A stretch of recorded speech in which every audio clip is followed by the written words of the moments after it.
Hi guys, this is Hirosaki. This story is all about what if Naruto was the hope of the Senju clan. What if instead of Kushina being Naruto's mother, and through a trick of fate Naruto's mother was Tsunade after a drunken night with Minato in which Naruto becomes both the heir and hope of the Senju clan. Find out what life would be like now for Naruto. Before we start, kindly like and subscribe to this channel, and look over the description box for the author of this amazing storyline. Welcome aboard. Chapter 27, Cat in the Mist. Previously on Hope of the Senju clan.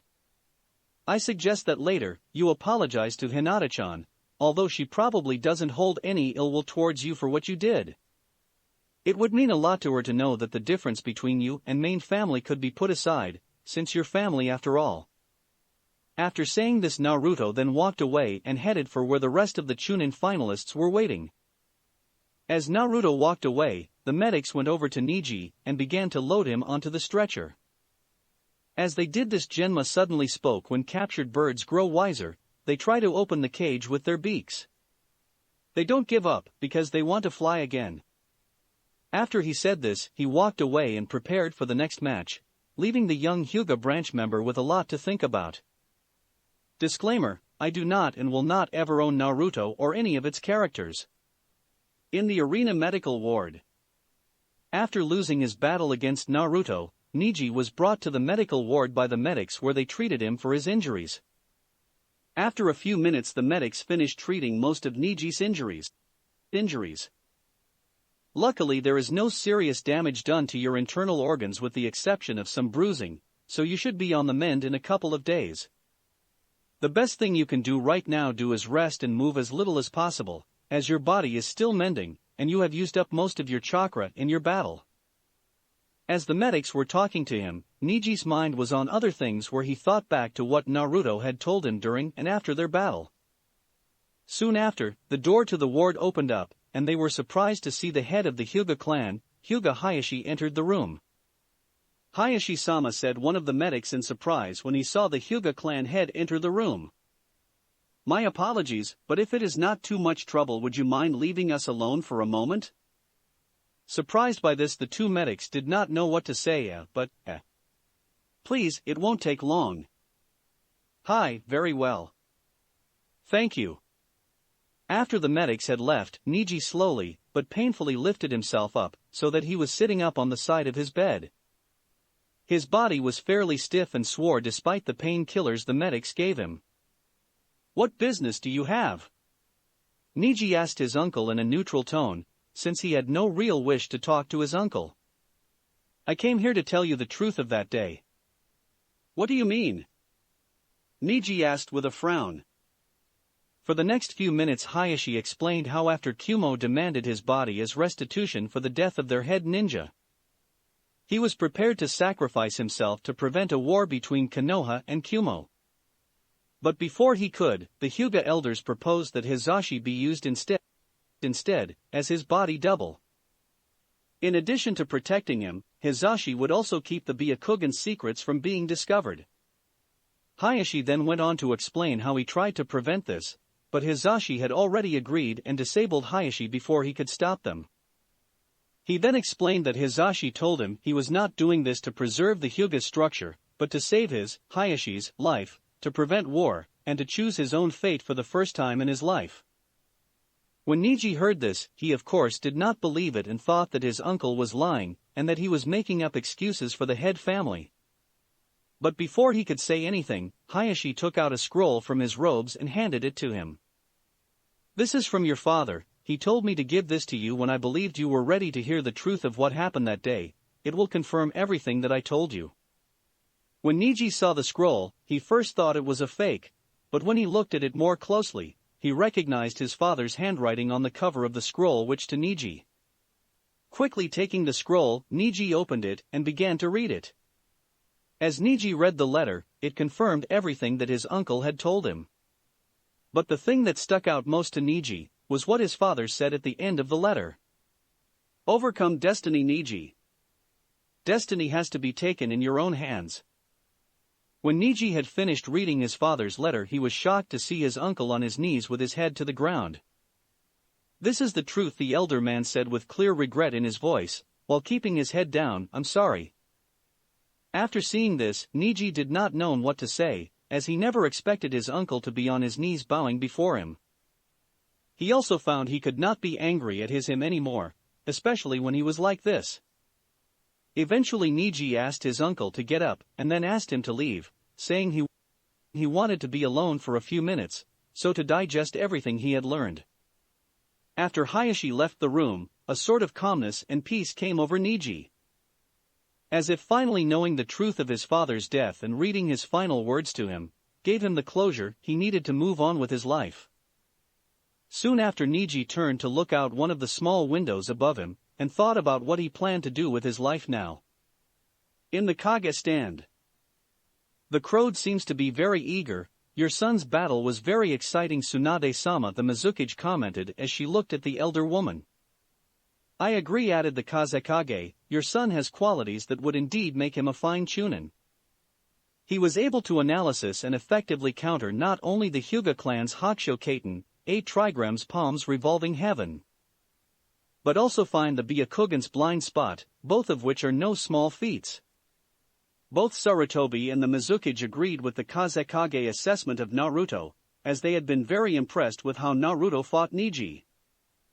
Tsunade was of course very pleased with Naruto, since her son had defeated the young Hyuga without revealing any of his other abilities to everyone. She was also very pleased with how well Naruto had grasped the value tactics.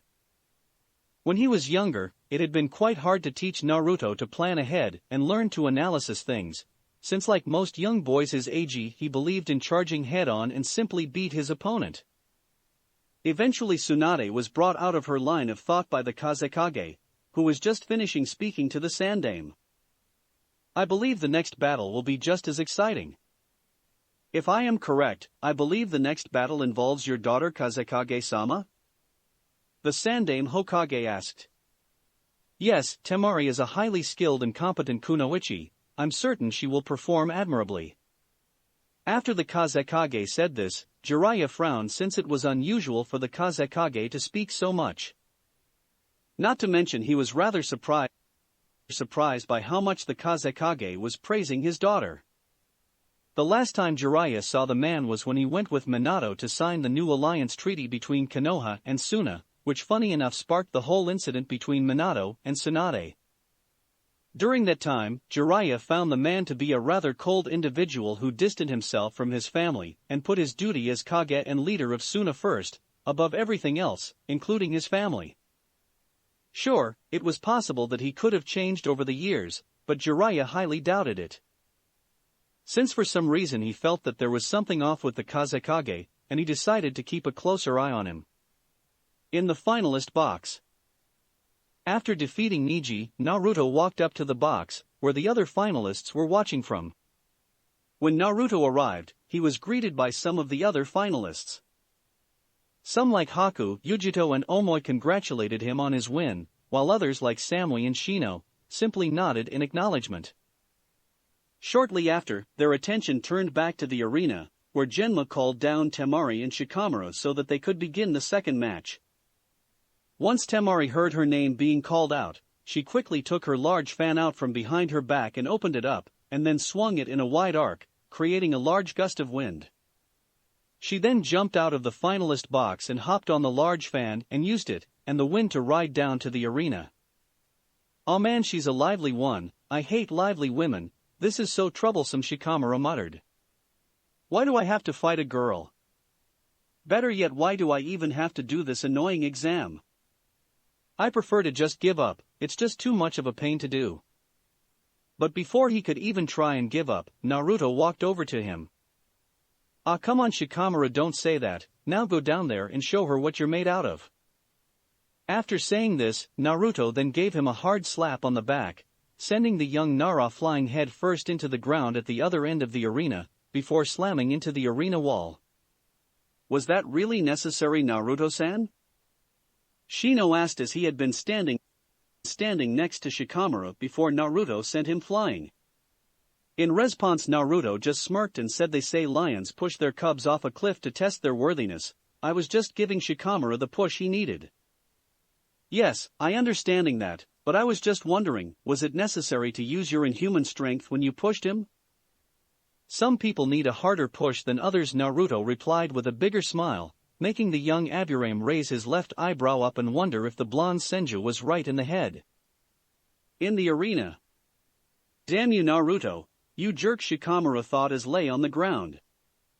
This is such a drag. I don't care if I become a Chunin or not, I prefer to lay down and watch the clouds go by. Maybe if I just lay down here, they'll just let me quiet and I can get out of this troublesome situation. Seeing that Shikamaru hadn't moved at all, Temari decided to make the first move, where she charged forward and attempted to club him with her massive fan. Acting quickly, Shikamaru stabbed two kunai into the wall and used them as stands to avoid Temari's attack, as well as to look down at her. I don't really care if I become a Chunin or not, but a man can't lose to a woman. So I guess I'll fight. Angered by this, Temari swung her fan again to create a large gust of wind. But when the dust died down from the attack, Temari found Shikamaru had disappeared. Humph, looks like he ran away, the Suna Kanasehai thought with an arrogant smirk, where she then started to look around for Shikamaru. Near where Temari was, the young Nara hid behind one of the trees, trying to think on what his next move should be.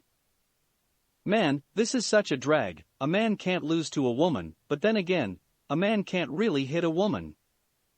Not to mention I don't want to get hit either. Eventually though, after enough time of studying the arena and everything around it, Shikamaru came up with a plan. When Shikamaru began to send out his shadow to capture Temari, the Suna Kunoichi backed away further and kept her distance.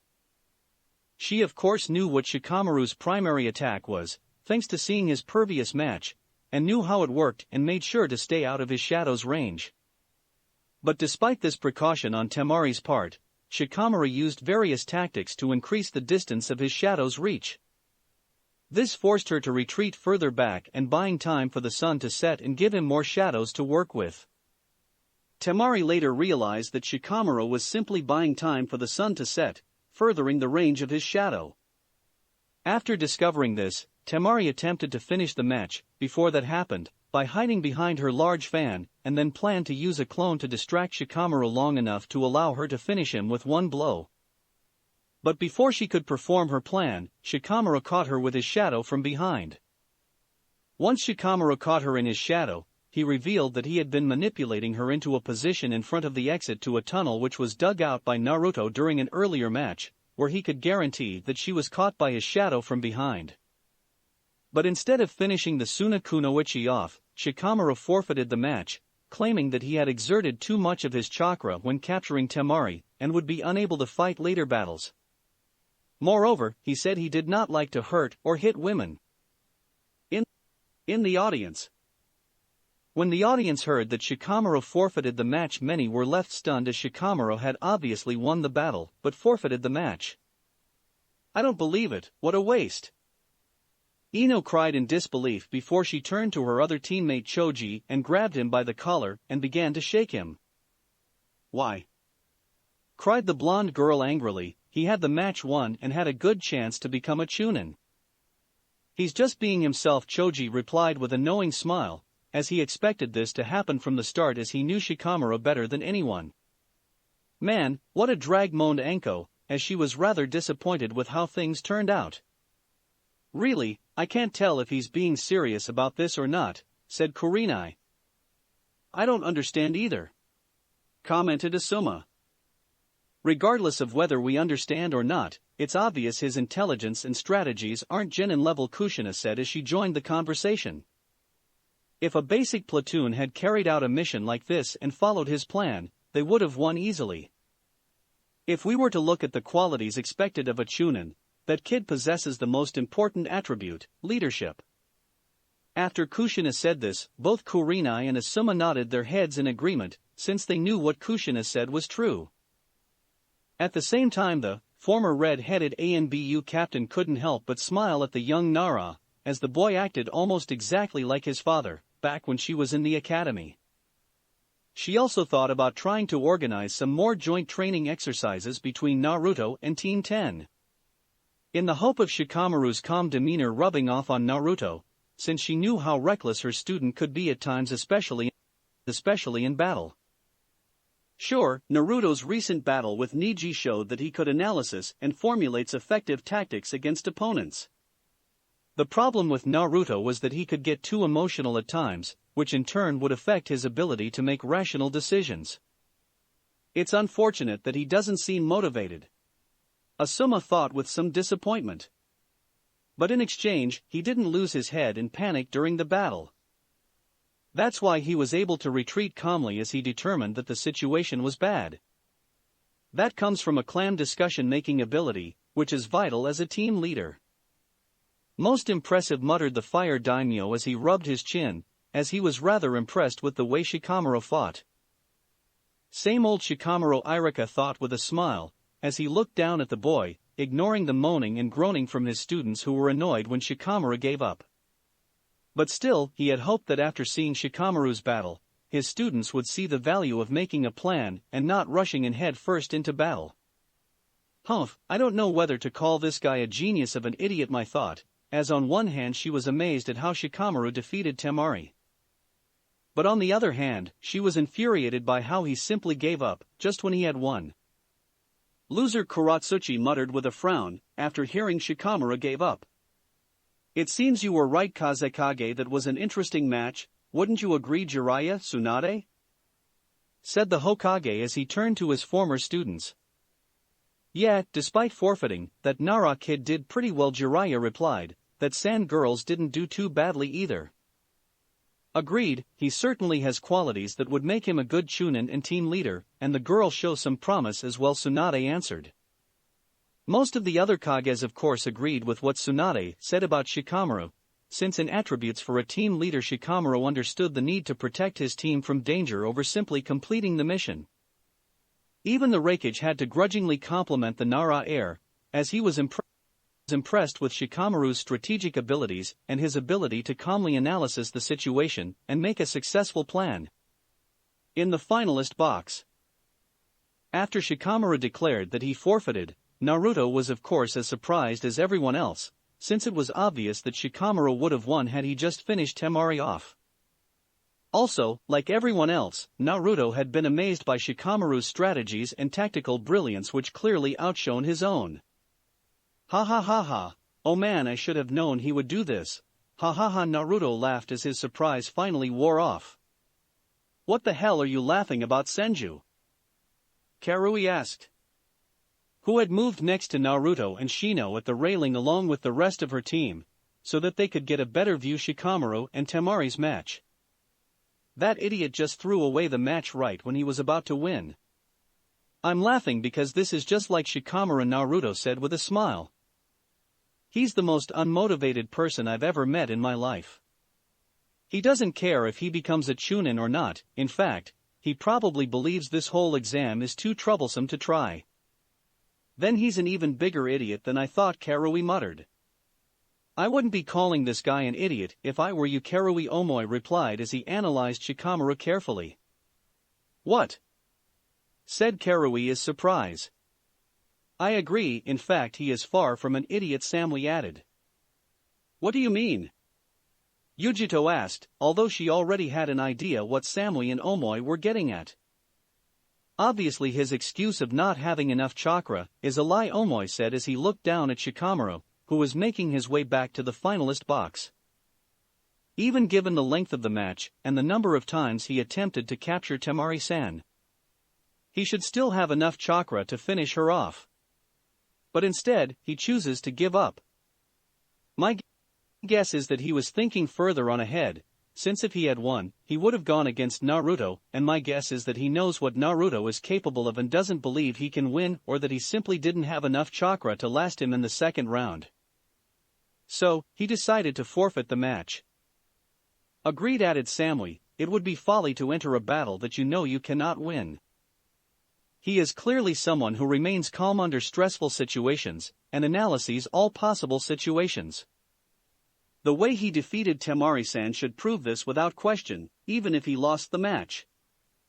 When Naruto heard this, he could not help but smirk at how quickly Samui and Omoi had figured out Shikamaru's reasons for forfeiting.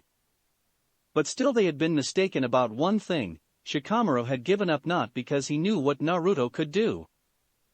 He had given up because he knew too little. Shikamaru was the type of person who would avoid fighting an opponent for as long as he could. At least until he figured out what they could do, and since his information on what Naruto could do was limited, he could not come up with an effective strategy to defeat him. After listening to her teammate explanation, Karui could only frown as she knew her teammates had a point and what they said did make sense. Yeah, well, I still think he was an idiot to give up so easily. He could have just finished the match and forfeited later. Maybe, but trust me when I say this, Karui, Shikamaru is not someone you should take lightly, Naruto said as he joined the conversation. I fought Shikamaru before, and if you underestimate him, you'll regret it later. When the Kumo team heard this, they all raised their eyebrows in interest, since for someone like Naruto to say that, Shikamaru would have to be a dangerous adversary. Outside the arena. Standing at the entrance of the arena, two Chunin guards listened to the shouts of the crowd, who were yelling for the referee to begin the next match. Sounds like things are getting really exciting in there, said one Chunin. Yeah, replied his partner, wish we could go and watch it. Nodding in agreement, the Chunin guard was about to reply, but before he could, he saw two figures slowly walking towards them. Hey, is that? The Chunin said as he pointed to the two figures. Yeah, it is, his partner replied as the two figures walked closer, and saw that they were none other than Mato Guy and his student Rock Lee, who was using a crutch to walk. Welcome both of you, the first Chunin guard greeted. If you wish to watch the next match, please hurry to the stands, as it will soon start, the other Chunin guard said. Hi, thank you, Lee replied with a salute. Okay, Lee, let's go, said Guy as he did one of his ridiculous poses. Hi. The first two matches of round 1 has just finished, and they're just about to start the third match, between the Kumo Kunoichi ni Yujito and the Kiri Shinobi Chojuro, the second Chunin guard said. Surprised by this, Lee quickly turned to the Chunin. What about Naruto-kun and Niji's match? From what we've heard, that match turned out to be very interesting. Senju Naruto won without the Hyuga even being able to hit him or injure him much, the first Chunin guard answered. When Guy and Lee heard this, the two of them were of course surprised by this, as they had expected the match to be a close match, given Naruto's inhuman strength and Niji's Juken, gentle fist, fighting style. Niji-kun lost, and he could hardly even injure Naruto-kun, Lee thought in shock, while at the same time feeling slightly envious of Naruto defeating Niji. Something he had always dreamed of doing. Eventually though, Lee got over it and smirked, is that so? Well done, Naruto-kun. Seeing this, Guy of course could only smile with pride at how mature his student was. In the arena. Once both Temari and Shikamaru had left the arena, Genma called down both Yujito and Chojuro. Both Genin quickly made their way down to the arena, and once they were opposite one another, Genma began the match. As soon as Genma yelled go, Chojuro started things off, where lifted his large sword from his back and loosed the bandages. After which he then jumped up into the air and yelled Hiramakari Kaiho, Hiramakari unleashing, where the sword then emanated a large amount of chakra and took the shape of a large hammer, which Chojuro swung down on Yujito. Seeing this, Yujito quickly jumped back, where Chojuro then hit the spot she had just been standing in a moment ago and made a small crater in the ground. Surprised by this, Yujito realized that she would have to make sure that she didn't get hit by the sword. But before she could make any kind of counterattack, Chojuro used his sword again, this time having it take the shape of a longsword and swinging it horizontally at her, cutting her in two. But just when Chojuro thought he had won, Yujito turned into a piece of wood. Realizing that Yujito had replaced herself, Chojuro began to look around for the female blonde. But before he could find her, he was forced to bring his sword up to shield him from a hail of shuriken that he saw flying towards him from his right. After blocking the shuriken, Chojuro lowered his sword in an attempt to see where Yujito was. But as soon as he did, he was greeted with the sight of Yujito's foot slamming him in the face and sending him sliding across the ground several meters away. Picking himself up quickly, Chojuro was just able to block Yujito's katana, which she had drawn as she raced toward him and attacked him with it. After Chojuro blocked Yujito's attack, a battle for dominance began, where the two of them each tried to push the other back. After a minute or so, Chojuro gained the upper hand and started pushing Yujito back, but before he could press his advantage further, Yujito fell backwards and rolled away from Chojuro, who immediately chased after her, and had his sword change into a hook, and attempted a sweeping slash. Before Chojuro's sword could hit her, Yujito quickly used her advance speed to her advantage, and disappeared in a blur. She then reappeared behind him, and swung her katana at his now exposed back. But luckily for Chojuro, thanks to several months of training under Zabuza, the young Kiri genin was able to avoid Yujito's slash and jumped away from her. Although for his trouble he did receive a slight slash on his back, but thankfully it had just cut his clothes. Despite not wounding Chojuro, Yujito remained confident and pressed her attack. Using her high speed to her advantage, Yujito unleashed a series of fierce sword attacks on the younger boy.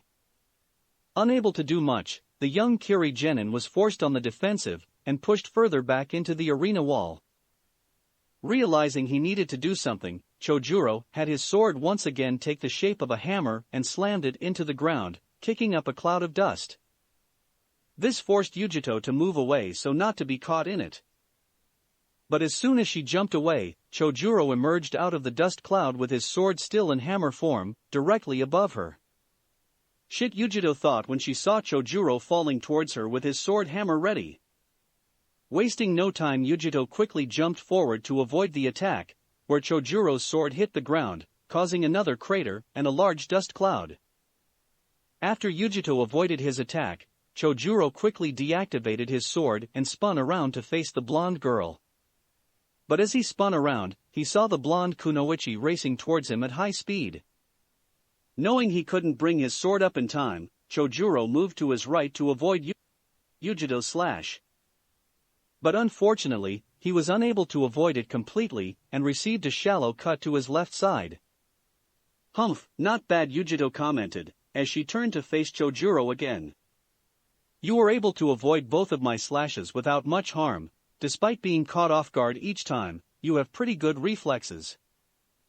"Thank you," Chojuro replied as he fixed his glasses, which had fallen forward during the fight. "I have had much practice avoiding deadly sword slashes ever since I started training under Zabuza-sensei." After saying this, Chojuro thought back to the numerous trainings matches he had with the Kirigakure no Kijin, Demon of the Hidden Mist, and couldn't help but shudder slightly. Since each time the blue-haired boy had sparred against his sensei, he had barely come out of it alive. Soon after, Chojuro focused his attention back on the match at hand and pushed the thoughts of his hellish training under the Kirigakure no Kijin away. He then had his sword take the form of a long sword and jumped into the air, and attempted another downward slash. Like the last time, Yujito jumped forward to avoid the attack, but before she could turn around and strike back at Chojuro, the young swordsman in training spun around and swung his sword in a horizontal slash, while at the same time channeling a large amount of his chakra into the sword, allowing him to increase the reach of his sword and cut Yujito. But when Chojuro finished swinging his sword, he was surprised to see that Yujito was gone. As Chojuro looked around for any sign of the Kumo kunoichi, he suddenly heard a familiar female voice say, "Looking for me?"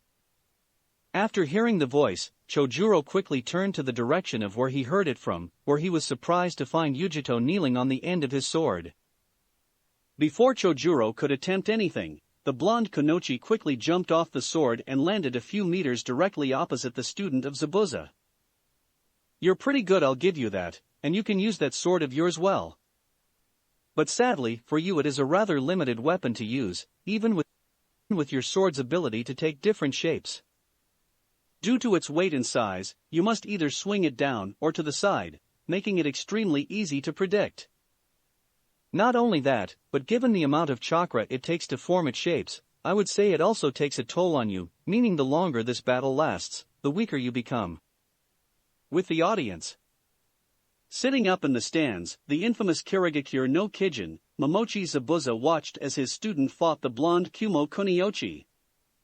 As the two watched the battle unfold, Zabuza frowned slightly when Yujito revealed the weaknesses of Hirosaki.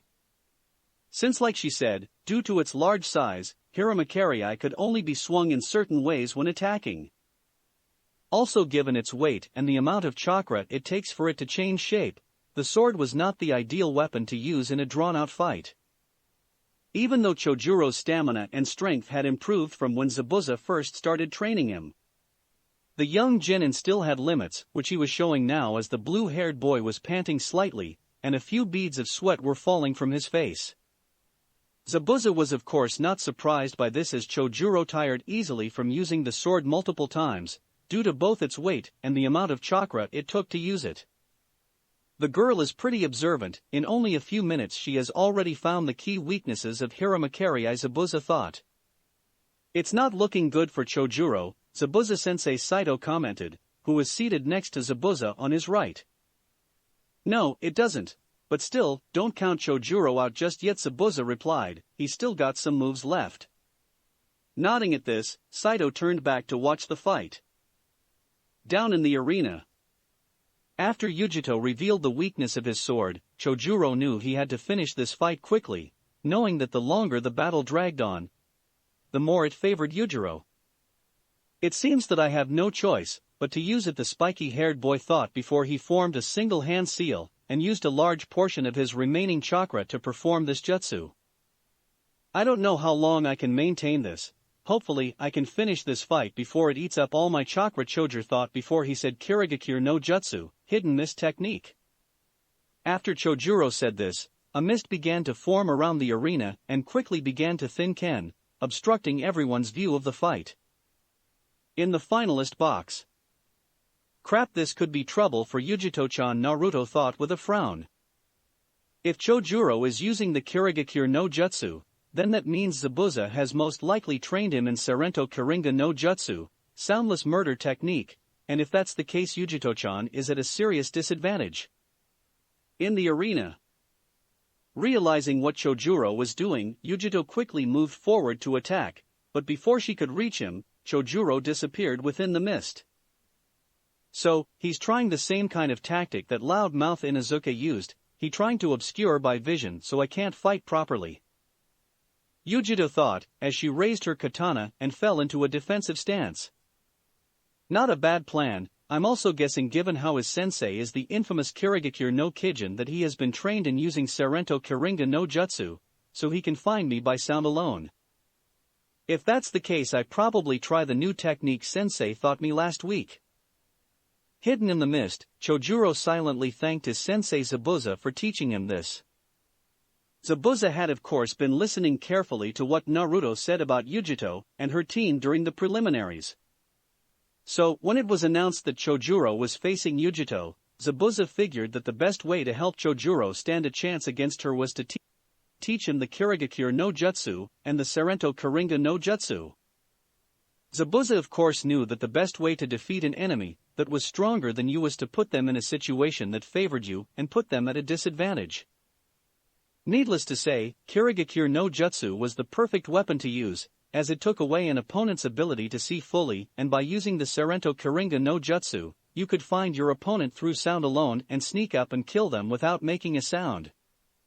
Using what his sensei taught him, Chojuro silently moved through the mist and listened for any sounds that his opponent was making. After a minute or so careful listening, Chojuro picked up on the sound of someone moving and heavy breathing, only a few meters away from him. Realizing that it was Yujito, Chojuro activated his sword again, and used it to take the shape of a large board sword. He then silently moved through the mist, intending to finish the blonde Kumo Kunoichi with one move. Like a silent phantom, Chojuro appeared directly behind the blonde girl, and with one swing of his sword, he severed her upper half from her lower half. But just when Chojuro thought he had won, Yujito reverted into lightning, which traveled through Chojuro's sword and into him. Aagaga!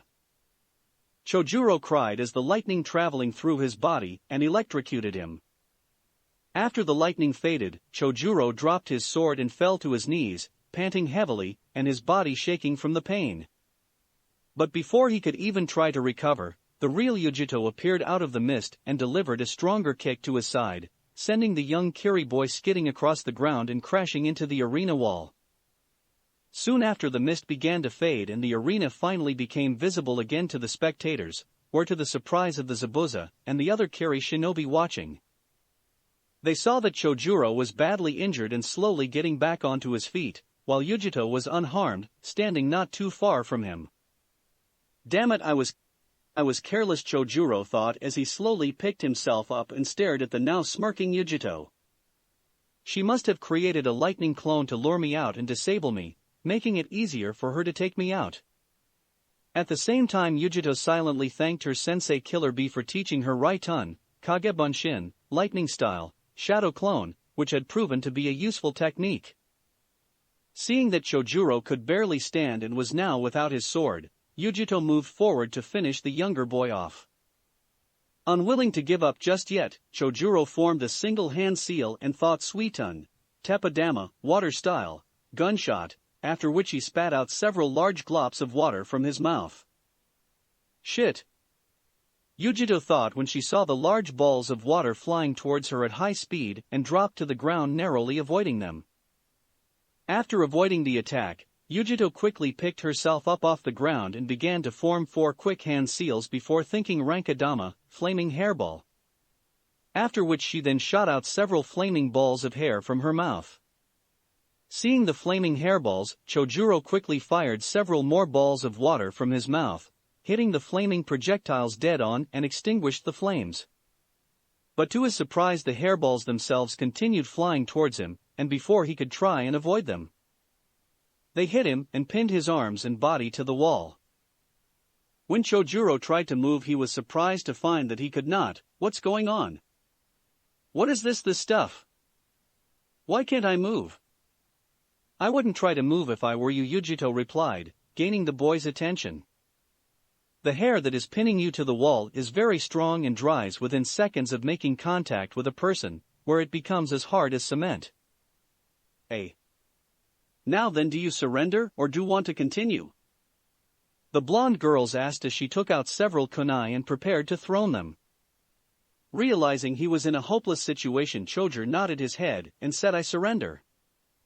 "Wise choice," Yujito responded as she placed her kunai back in her pouch. As soon as Chojer said he gave up, Genma ended the match. Chojuro of Kirigakure, Hidden Mist, has surrendered. The winner is Ni Yujito of Kumogakure, Hidden Cloud. As soon as Yujito had been declared the winner, and round of applause could be heard from the crowd in the Kage box. "What a shame," the Mei said with a disappointed sigh, as she had been rather hopefully that Chojuro would pull out a win. But sadly, Yujito had proven to be too skilled for him in the end. "A well-fought match, wouldn't you agree, Kazekage-sama?" the Sandaime commented as he turned to his fellow Kage. "I do, both Jinin fought quite admirable. I was especially impressed with how the Kunoichi Yujito was able to defeat the boy despite being at a disadvantage in the mist." "Humph, that was nothing to Yujito Kazekage-sama, you have yet to see her true skill. She is one of our most prominent genin, and the strongest kunoichi our village has produced in years. I dare say she is the strongest genin in this exam," the Raikage said. When the Raikage said this, both Tsunade and Jiraiya frowned, since any doubts they may have had with what Naruto told them about Yujito had now been settled. Since they knew that the Yondaime Raikage would not boast about someone like Yujito unless he was certain of her skill regardless of her stars as Jinchuriki. "That is high praise for such a young girl," Raikage-sama, Tsunade commented. "But I would not go and declare her the winner already. My son Naruto is more than capable of handling himself, and has yet to show his true abilities either." "I must agree with Tsunade-sama, Raikage-sama, as my son Gaara is also a very capable shinobi, and is one of my village's strongest shinobi," the Kazekage said as he joined the conversation. "I would not count my village out either, Raikage-sama, as Yuki Haku has yet to fight, and like your Kunoichi Yujito. Haku is one of my village's most prominent genin and kunoichi, and it would be unwise to underestimate her," the Mizukage added. Narrowing his eyes, the bulky Kage just grunted. Seeing the tension building but between Tsunade and the other Kages, the Sandaime decided to ease things by changing the subject. "Ahem, so Kazekage-sama, perhaps you could tell me your opinion of the match, and do you think either genin deserved to be promoted? Although both genin fought quite well and showed impressive skill in both swordsmanship and good use of ninjutsu, I find I cannot recommend either of them for Chunin, since due to the mist we could not see how exactly Yujito-san was able to overcome her disadvantage in the mist and defeat the boy. Also, with the exception of his fighting skill, the boy Chojuro failed to show any other qualities that would make him a good Chunin. When the Sarutobi heard this, the old Hokage could not help but nod his head in agreement, since due to the mist blocking their view of the closing part of the fight, they could not make a fair assessment of both genin's skill. I'm afraid I too must agree with the Kazekage's statement. May replied with a touch of disappointed. Surprisingly, even A agreed with this assessment and stated that neither Yujito or Chojuro showed any attributes that would make them worthy of becoming a Chunin in their match. So, who matches next? Jiraiya asked, seeing Yujito leave the arena after Chojuro was free and taken away by the medics. I believe it's against another kunoichi from your village, Raikage-sama, a girl named Karui, if I'm not mistaken, the Sandame said as he turned to the Raikage. Yes, that is correct, the Raikage responded. May I ask who she is facing against, the Mizukage asked. A young boy named Sai, the Hokage replied.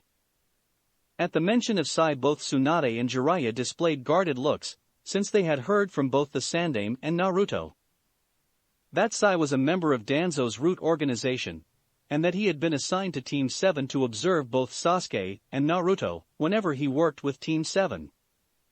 With Naruto. Nice! Yelled Karui as pumped her fist after seeing Yujito had won. No real surprise there, Omoi commented with a smile, where his female teammate Samui nodded, as like her teammates she had been certain Yujito would win. Not too shabby, Naruto thought with a smirk after Yujito was declared the winner, since he hadn't been too sure if Yujito could win after Chojuro used Kirigakure no Jutsu. Haku, on the other hand, who was standing not far from Naruto, frowned, since she had been surprised when Yujito defeated Chojuro after he used Kirigakure no Jutsu. She had been there when Zabuza started training Chojuro, is using the Kirigakure no Jutsu and the Sorento Kiringa no Jutsu. Knowing how deadly the two techniques were in combination, Haku had been certain Chojuro could defeat Yujito using them. Even though he was nowhere near the level of their sensei, Chojuro was still quite skilled in using them. After Chojuro was freed from the wall and taken away by the medics, Yujito made her way back to the finalist box. Once she arrived, she was greeted by her teammates who congratulated her on her win. Even Naruto went over to her and commended her on winning her fight. Nice going, Yujito-chan, you did great. Thank you. Also, just curious, how did you beat Chojuro when he used the Kirigakure no Jutsu? At this question Yujito just smirked and said you'll find out eventually, Senju, after which they then heard Genma call Karui and Sai down for the next match. Seeing this as her chance to further show everyone the strength of Kumo, Karui quickly made her way down to the arena, while Sai, who had been quietly sitting in the corner painting, simply put his things away and calmly made his way down to the arena. In the arena, once both genin had arrived and were facing each other, Genma asked them both if they were ready. Naturally both genin nodded, where Karui drew her katana out from behind, while Sai remained perfectly still. Seeing this, Genma nodded and raised his arm up and yelled, then let the fourth round of the Chunin finals begin. As he swung his arm down. As soon as Genma began the battle, Karui made the first move, my charging forward, yelled Kumoryu Omotojiri, cloud style front beheading, where she performed a forward slash in an attempt to sever Sai's head. Seeing this, Sai quickly leapt into the air and over Karui, where he landed several meters away from the dark-skinned girl. Looks like you missed, Sai said with his usual fake smile as he landed back on the ground. Annoyed by this, Karui quickly spun around and charged at the young root agent and slashed at him again. But like before, Sai leapt into the air to avoid the slash, but as he flew in midair, Karui quickly took out a kunai and threw it at him. Luckily though for Sai, he was able to draw out his tanto and used it to deflect Karui's kunai with it. After he landed, Karui then charged at Sai again and tried to cut him in two, but once again the dark-haired boy avoided the slash. Undeterred, Karui followed after Sai, where she then made yet another attempt to slash at Sai, but like before she missed, where Sai used Sumigasumi no Jutsu, ink mist technique, to avoid the slash and disappear. Seeing that her opponent was gone, Karui quickly began to search for him. But before she could find Sai, she suddenly heard the whistling sound of something flying through the air. When she looked up, Karui immediately spotted several kunai flying through the air from above. Acting fast, Karui skillfully deflected the incoming kunai. But as soon as she did, several small ink birds appeared and flew down at her. With only a moment to act, Karui wasted no time and swung her sword in a single, large, crescent moon-shaped arc and yelled Kumoryu Mikazukajiri, cloud-style 3 days moon beheading. After performing the large arc, all 3 ink birds were destroyed instantly. But as soon as they had been destroyed, Karui suddenly sensed danger coming from behind, and quickly spun around to block a strong downward slash from Sai, who had just appeared. "Oh, it looks like you do have some skill after all," Sai remarked with his trademarked fake smile. Grinding her teeth in frustration, Karui tried to force Sai back, but sadly the undercover root agent proved stronger than her, and she was forced to jump back a few feet. Seeing this, Sai relaxed his guard and smiled again. "I have to admit you're not bad, but you seem to let your emotions get to you. I suggest that you learn to control them better." "Tisk, as if I would take advice from a Konoha dog," an annoyed Karui replied as she readied her sword. "You know, you remind me a lot of my so-called teammate. I believe you fought her at the preliminaries." A still smiling Sai remarked. "Don't you dare underestimate me," Karui yelled angrily. "I'm nothing like that weakling." "Oh no, I wasn't saying that you were weak like her at all," Sai said calmly as he waved her off. "I was saying you're alike in other ways. You're both ugly, loud, irritable, violent, not to mention you both seem to have rather large foreheads, and you are both Patanko in the finalist box." As soon as Naruto heard Sai say this, the blonde Senju slapped his forehead and thought, "Oh boy." Although had to admit as well, that Sai did have a point, as Karui did share many similar traits with Sakura. At same, Omoi rolled his eyes and thought, this is not going to end well. Samui on the other hand simply closed her eyes and shook her head, while Yujito just covered her eyes with her right hand, knowing what would happen next. In the arena.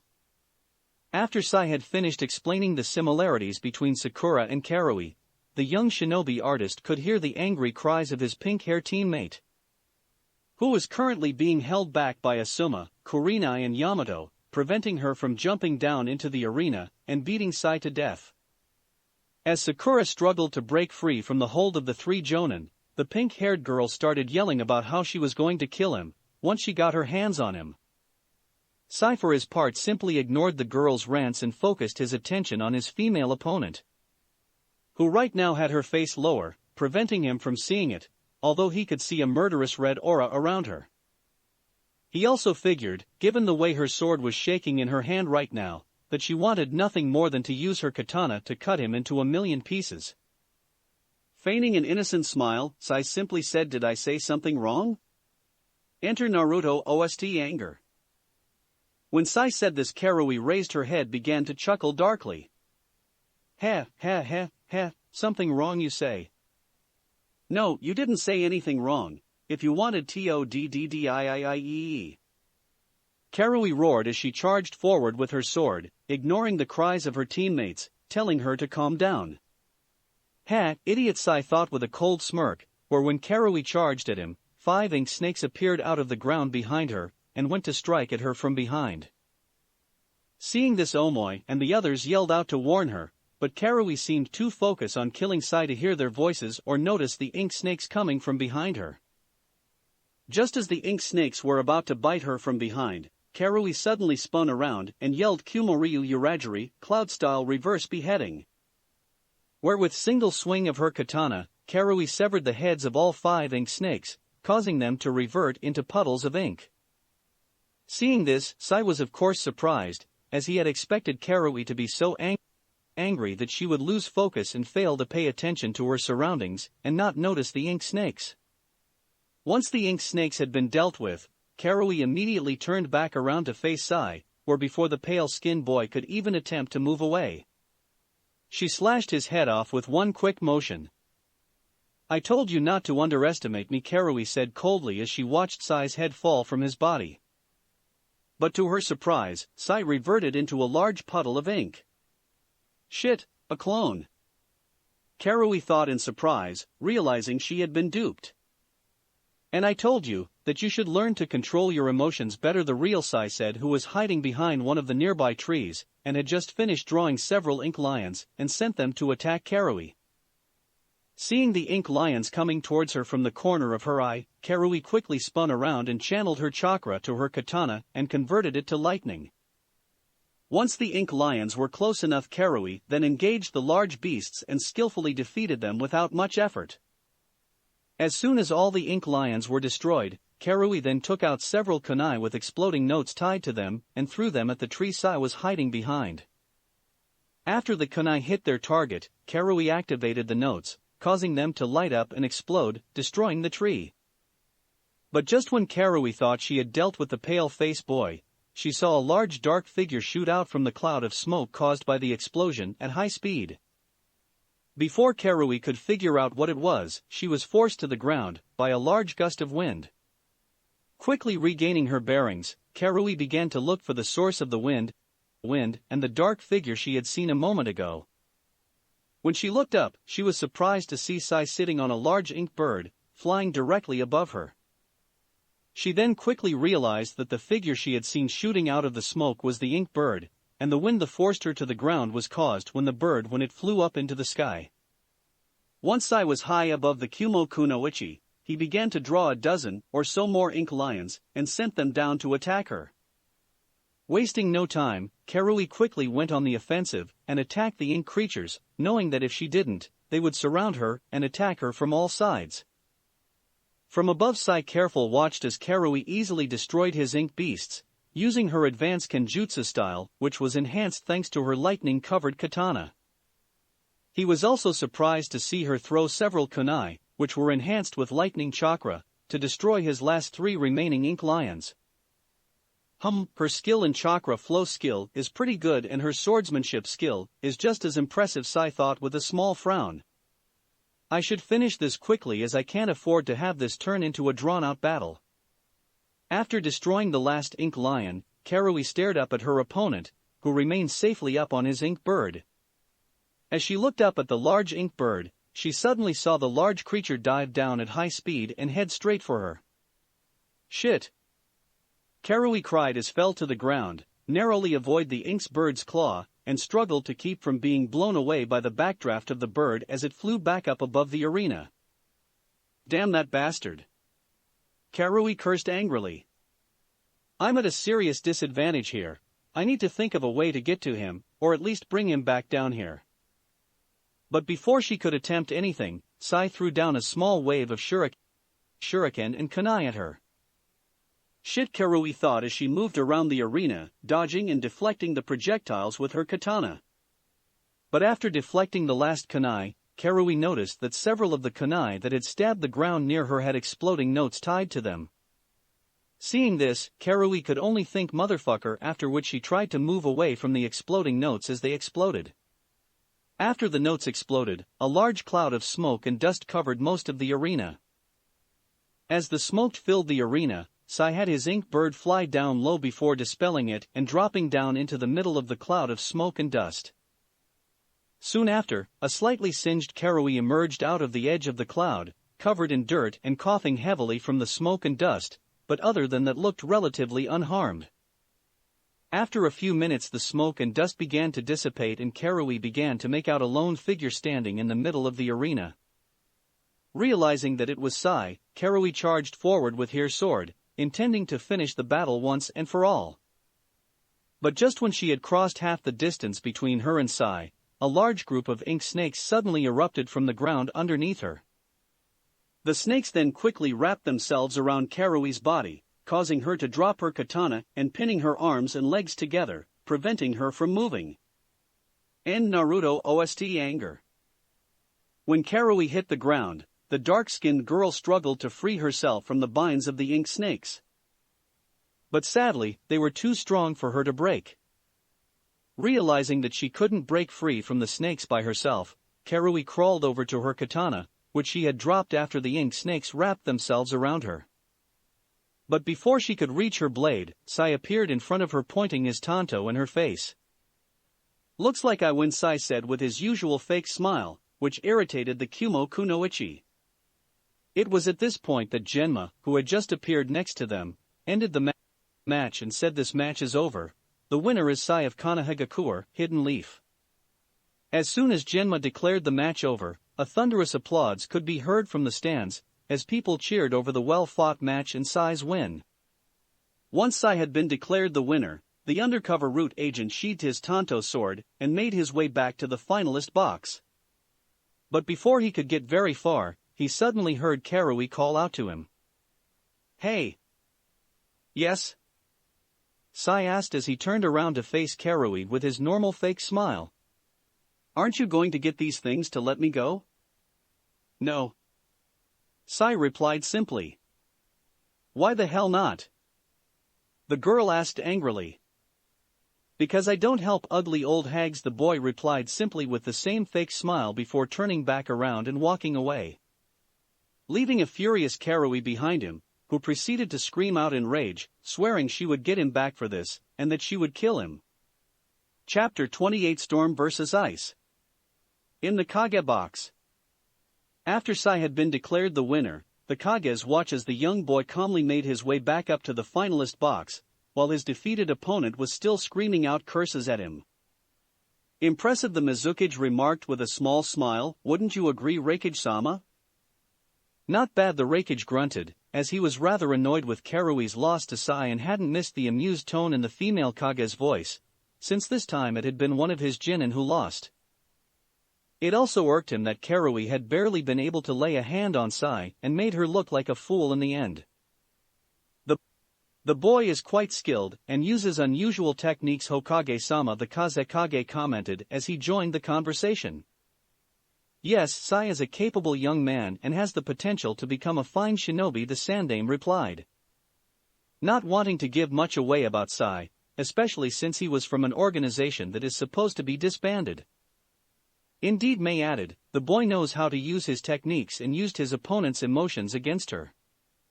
"So, what would your opinion on the girl and him, Mizukage-sama?" asked Tsunade.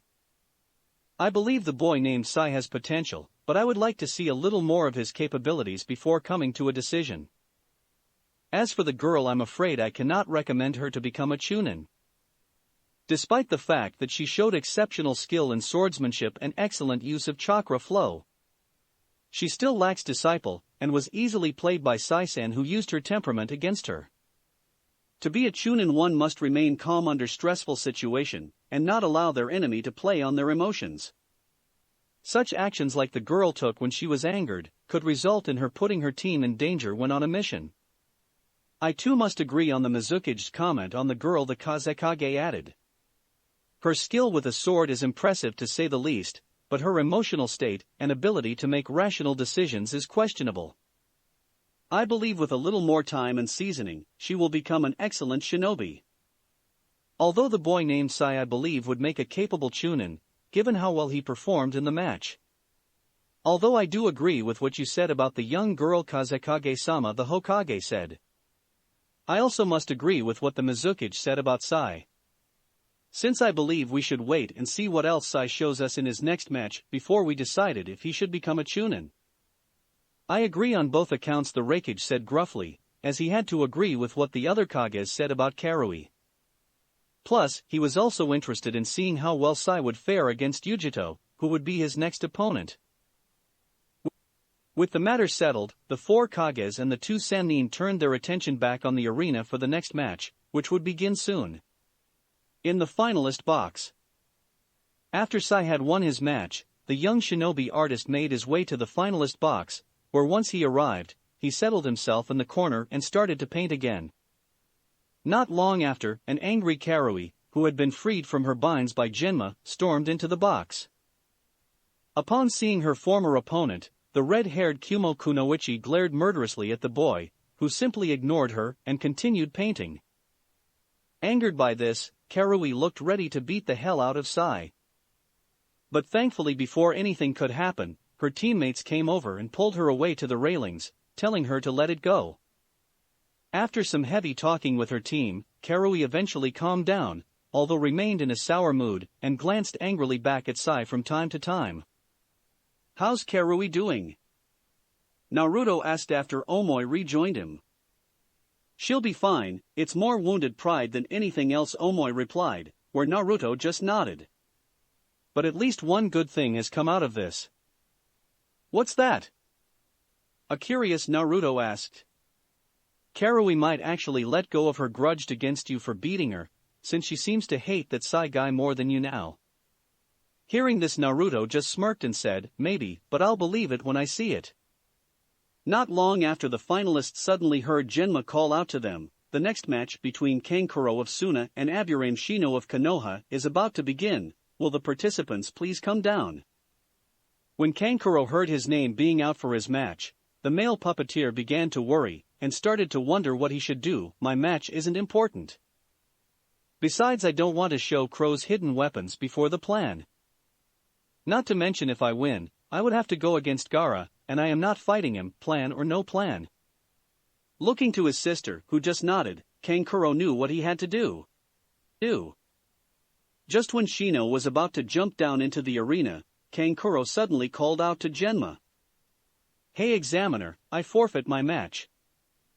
As soon as Kankuro said this, a sudden stir erupted among everyone. "What?" Shino and Genma thought at the same time in surprise and some confusion. They were of course not the only ones, as many of the other finalists and members of the audience were also like-minded. "What's going on here?" Yujiro thought with a frown. "Why is he giving up? If he had no intention of fighting, why did he wait until now to forfeit?" Naruto thought as he stared suspiciously at Kankuro. With the audience. "Something doesn't feel right here," Kushina muttered as she stared down to the arena. "I concur," Yamato said, where he was joined by Anko, Shizune, Asuma and Kurenai, who all nodded in agreement. "Something funny is going on here," Tsunade muttered with a large frown on her face. "Yeah, I know, there's something happening that we aren't seeing," Jiraiya said with a frown of his own. The Sandaime was of course of the same mind, as like his students, he found Kankuro's sudden forfeiture suspicious. He was even more distrustful given recent events, such as Suna sending their Jinchuriki into the Chunin exam. The appearance of Orochimaru in the Forest of Death, his attack on Naruto and Sasuke, as well as the deaths of Heiate and the Oto Genin during the one-month training period. "I must say, I'm disappointed that your son gave up so easily," Kazekage-sama the Mizukage said. "Indeed, I would have expected better from a shinobi of your village, least of all your son," the Raikage added. "Unfortunately, I cannot make any excuse for my son. All I can say is that if he forfeited, he must have had a good reason for doing it." Naturally, this didn't answer any of the other Kage's choirs. But they could not press the matter further since there was no rule against a finalist forfeiting before their match. Suspicious it may be, but it was not illegal.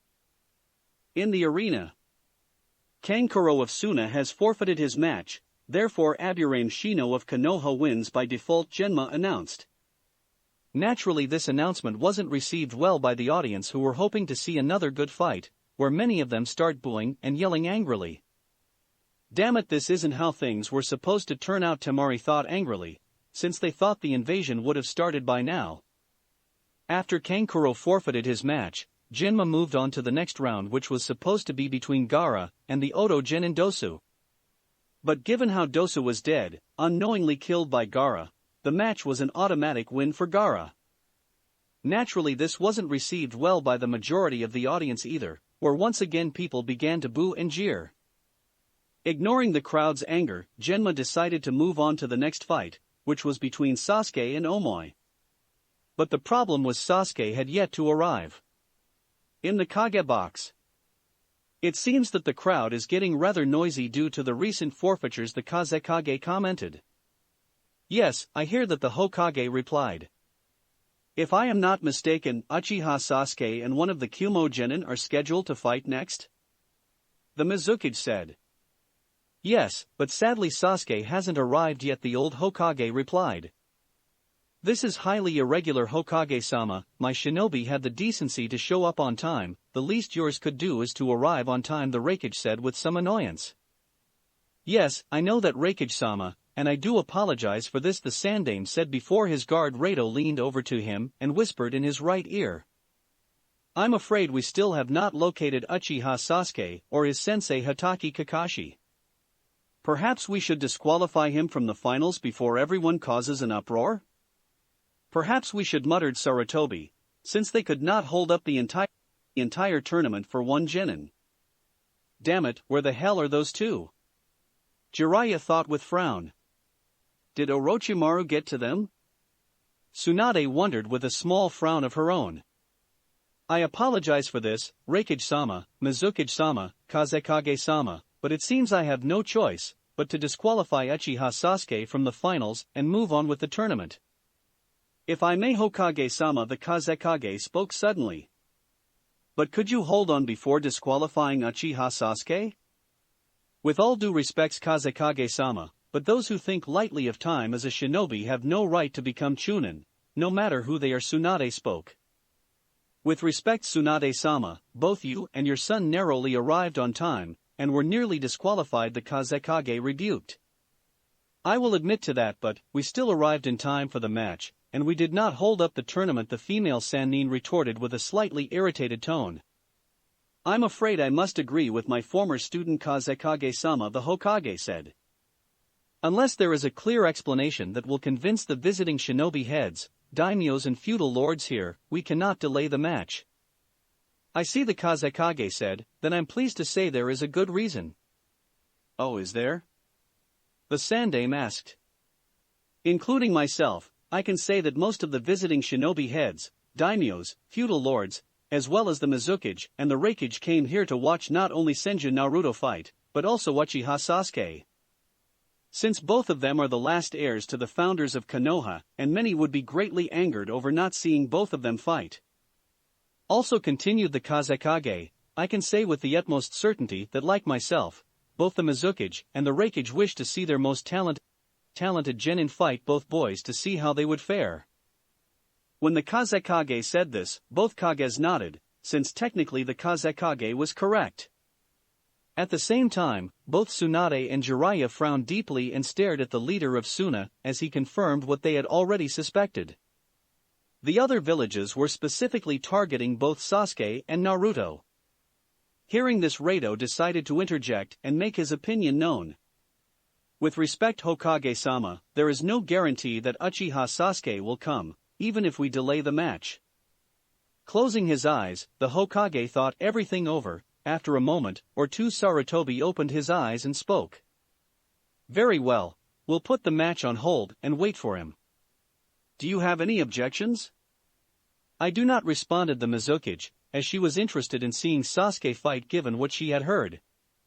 Also, if Haku won her match and Sasuke arrived in time and won his, the two of them could face off, which could gain her village some much-needed publicity. None, answered the Raikage, even though in most cases he would have voted to disqualify Sasuke. But the fact was he needed Sasuke to compete for his plan to humiliate Konoha to work. Sensei, are you sure about this? Jiraiya asked with some concern. I am, Sarutobi replied before he turned to Rato and told to tell Genma of what they had decided upon. Nodding to this, the Jonin quickly Shunshin, body flicker, down to the arena to inform Genma. Once Rato had left, the Sandaime turned to his counterpart from Suna and said, it's rare for you to say so much, Kazekage-sama, or to go to such lengths, especially for a genin not from your own village. As I said, Hokage-sama, I am eager to see my son face against Uchiha Sasuke, for with the exception of Tsunade-sama's son Naruto, I can think of no better opponent for my son Gaara than Uchiha Sasuke, as it is the perfect way to show the daimyos and the feudal lords the quality of our shinobi.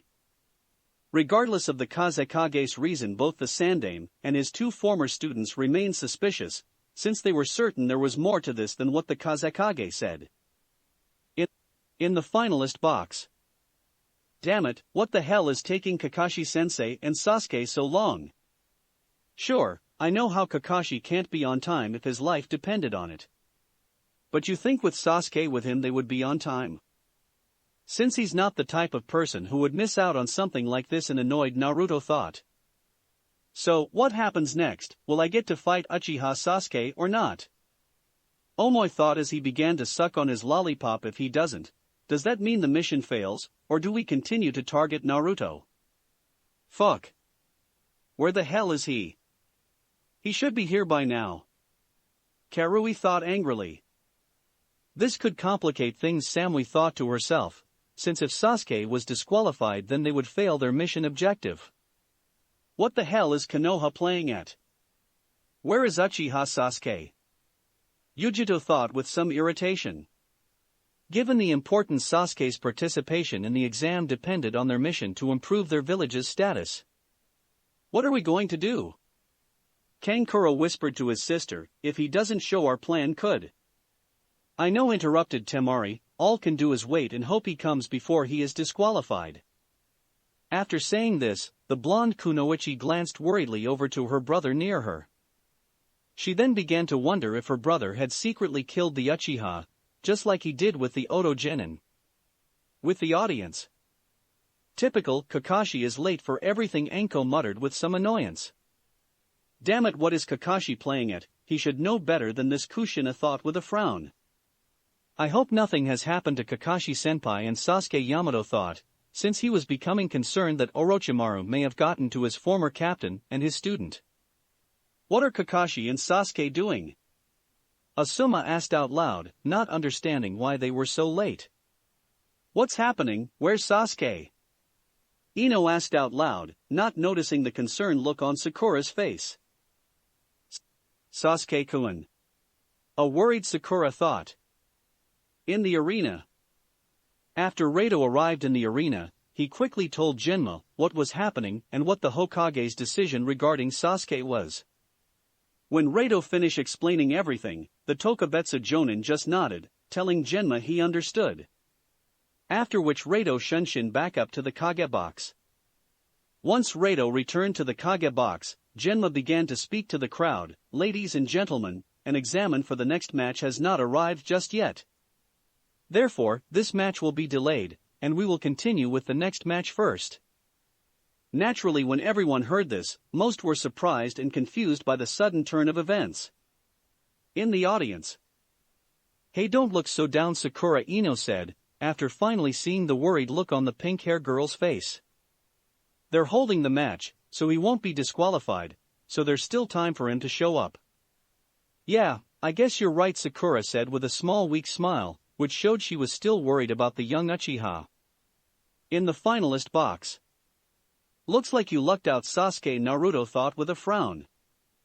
Good, Yujito thought, who like the rest of her team looked pleased that Sasuke wasn't disqualified, since they still had a chance at completing their objective. Phew, we got lucky, Kankuro thought as he whipped the sweat of his forehead. At the same time a look of relief appeared on his sister Temari's face, while a pleased look appeared on Gaara's. With the Sasuke's and Omoi's match delayed, Genma moved on to the last match, which was between Haku and Samui. After Genma called them down, the two girls quickly made their way down to the arena, where Haku's used a Mizu Shunshin, water body flicker, to go down to the arena, while Samui simply jumped down. This should be an interesting matchup, Naruto thought, since he knew from past experiences that both girls were quite skilled. Hey Naruto, Shikamaru said as he walked over to the blonde. You know these two girls pretty well, don't you? Yeah. So, who do you think will win? Hard to tell, Naruto replied, both of them are no pushovers and are pretty strong. In terms of skill, I would think they are about even, although Haku has her Hayatan bloodline which could give her the edge. But even with that it doesn't mean she will win, as Samui is not someone you should underestimate.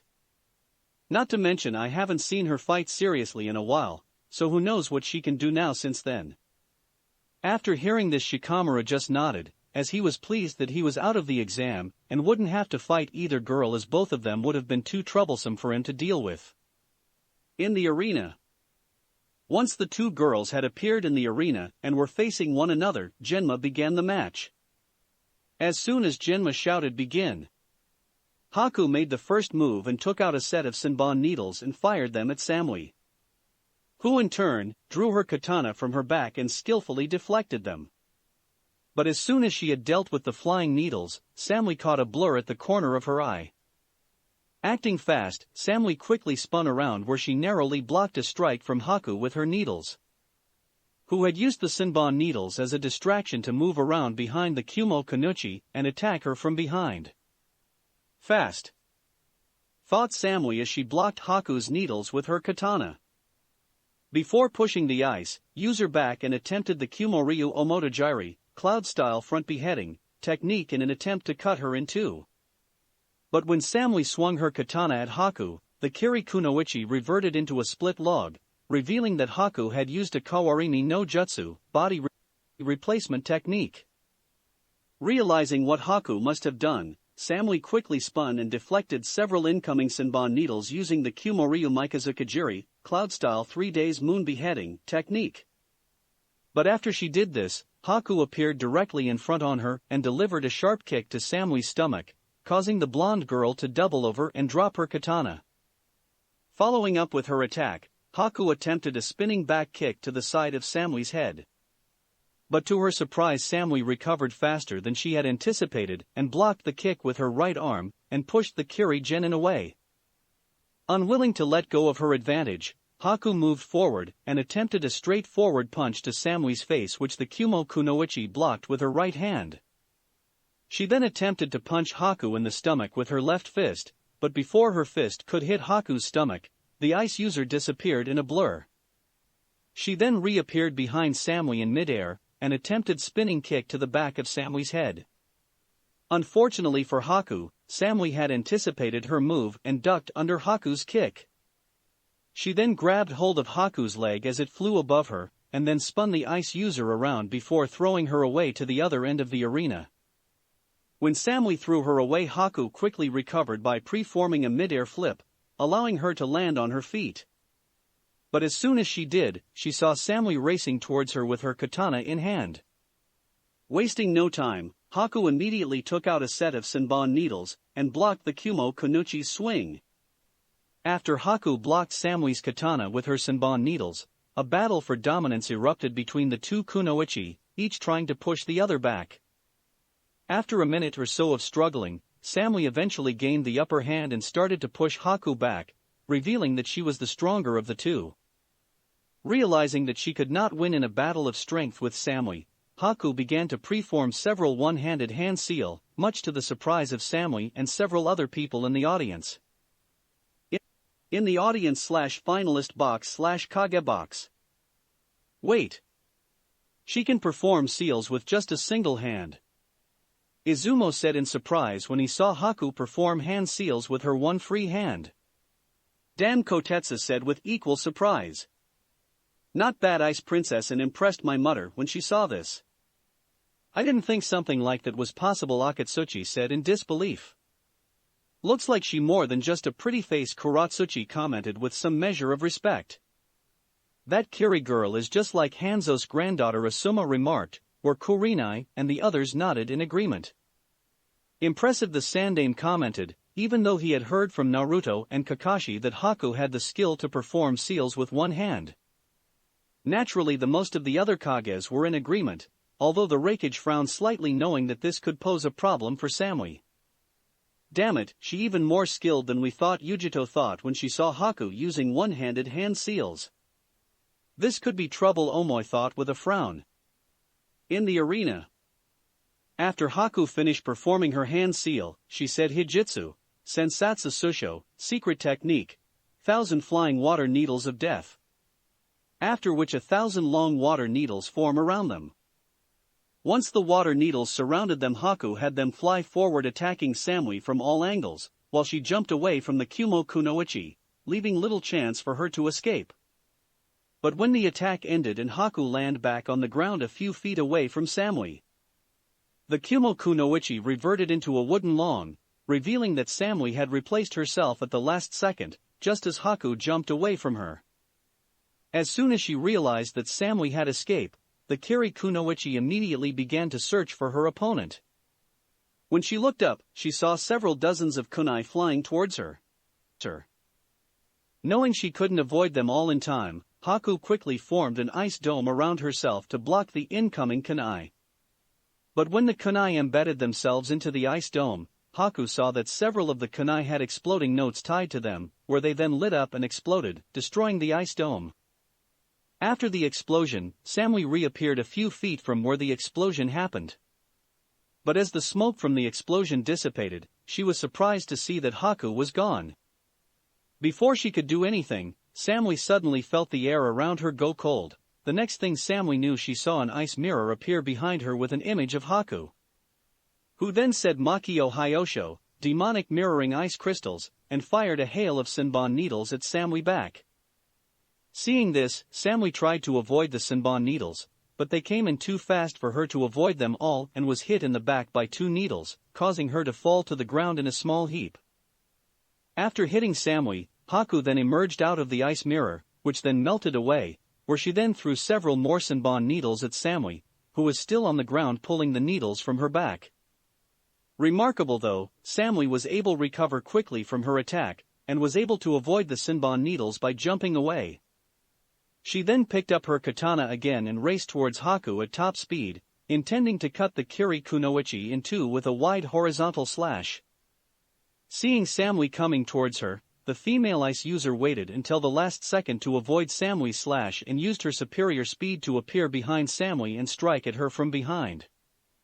But what Haku didn't know was that Samui had predicted this and used the Kumoryu Uragiri, cloud-style reverse beheading, technique, where she spun around and swung at the female ice user right when she appeared behind her. But luckily for Haku, thanks to the several years of training under Zabuza, she had developed excellent reaction speed, and was able to avoid the slash by jumping backwards. Although she did receive a large slash on her blue top, exposing her fishnet shirt underneath a little along with her chest. 1. After Samui's slash, Haku landed back on the ground several feet away from Samui, who was now facing her. Impressive, you are quite skilled, your swordsmanship is excellent, and your taijutsu is clearly superior to my own, Haku commented, as she looked at her now cut shit. Thank you, you're very skilled as well, your ninjutsu skill is quite remarkable, and your speed is vastly superior to my own, Samui replied. I have heard rumors of there being a single survivor of the famed Yuki clan of Kirigakure, Hidden Mist, after the bloodline purge. I had even heard that you were gift prodigy, and that you were a student of the infamous Kirigakure no Kijin, demon of the Hidden Mist, Momochi Zabuza. Clearly those rumors were true. Yes, I was, and allow me to show you what else I have learned from Zabuza-sama, Haku replied, where she formed a single hand seal and said Kirigakure no Jutsu, Hidden Mist technique. After she said this, the arena once again became filled with a thick mist, much like when Yujito and Chojuro fought in the audience/finalist box. That a girl, Haku, Zabuza thought with a smile when he saw Haku use the Kirigakure no Jutsu. He knew better than anyone how skilled Haku was when fighting in the mist, as he had trained her how to fight effectively in places with limited sight range. Her skill in using Serento Kiringa no Jutsu, soundless murder technique, was vastly superior to Chojuro's and in some ways rivaled some of Zabuza's former comrades in the Kiri no Shino Bigatana Shishininshu, 7 shinobi swordsmen of the mist. Also using Kirigakure no Jutsu and Serento Kiringa no Jutsu worked well Haku's way of fighting, where she preferred to take down her opponents quickly and efficiently using her high speed and natural stealth. "Aw man, not this again," Kiba muttered, since now they couldn't see the fight. Samui will have trouble now, as Haku is a lot more skilled in fighting in the mist than Chojuro is, thanks to her years under Zabuza, Naruto thought. So, she using the same tactic as the Kiri Genin I fought, Yujito thought before a small smile appeared. But if she thinks she will have a better chance of beating Samui with it than that other Genin had with me, she's sadly mistaken, as Samui is the worst person to fight this way. In the arena. Seeing the mist beginning to cover the arena, Samui quickly raced towards Haku in the hope of reaching her before she could hide in the mist. Unfortunately, though for Samui, Haku kept her distance from the Kumo Kunoichi, and soon disappeared within the mist once it fully formed. After Haku disappeared inside the mist, Samui found herself under assault from different directions, as Haku used her high speed to her advantage and circled around Samui firing Senbon needles. As the battle progressed, Samui did her best to block all the incoming needles, but sadly they were coming in so fast, and because of the mist limiting her sight she couldn't deflect them all. After a little while Haku decided to move in for the final blow, where she used her high speed to silently maneuver behind Samui and strike her in back of her neck and disable her. But to Haku's surprise, Samui spun around and blocked Haku's strike with her katana, and then pushed the ice user away and attempted to slash Haku with her blade. With little time to spare, Haku quickly jumped into the mist to hide, while at the same time thinking, how did she know where I was? She couldn't have predicted where I would strike, nor could she have seen or heard me. So how was she able to block my attack? Before Haku could think any further on the matter, the female ice user suddenly heard the sound of something flying through the air from her right. Falling to her knees, Haku narrowly avoided several shuriken that whooshed past her head. Once she got back onto her feet, she heard the sound of something flying towards her in the opposition direction of where the shuriken came from. Not wasting a moment, Haku jumped backwards to avoid the flying projectiles, which turned out to be kunai, after she saw them fly past her. But as soon as she avoided them, she found herself under attack again by Samui, who appeared out of the mist in front of her and attempted a vertical slash down on Haku's head. With only a moment to spare, Haku threw the Senbon needle she had in hand at the blonde kunoichi, forcing Samui to use her katana to deflect the incoming needles. This then gave Haku enough time to disappear into the mist again.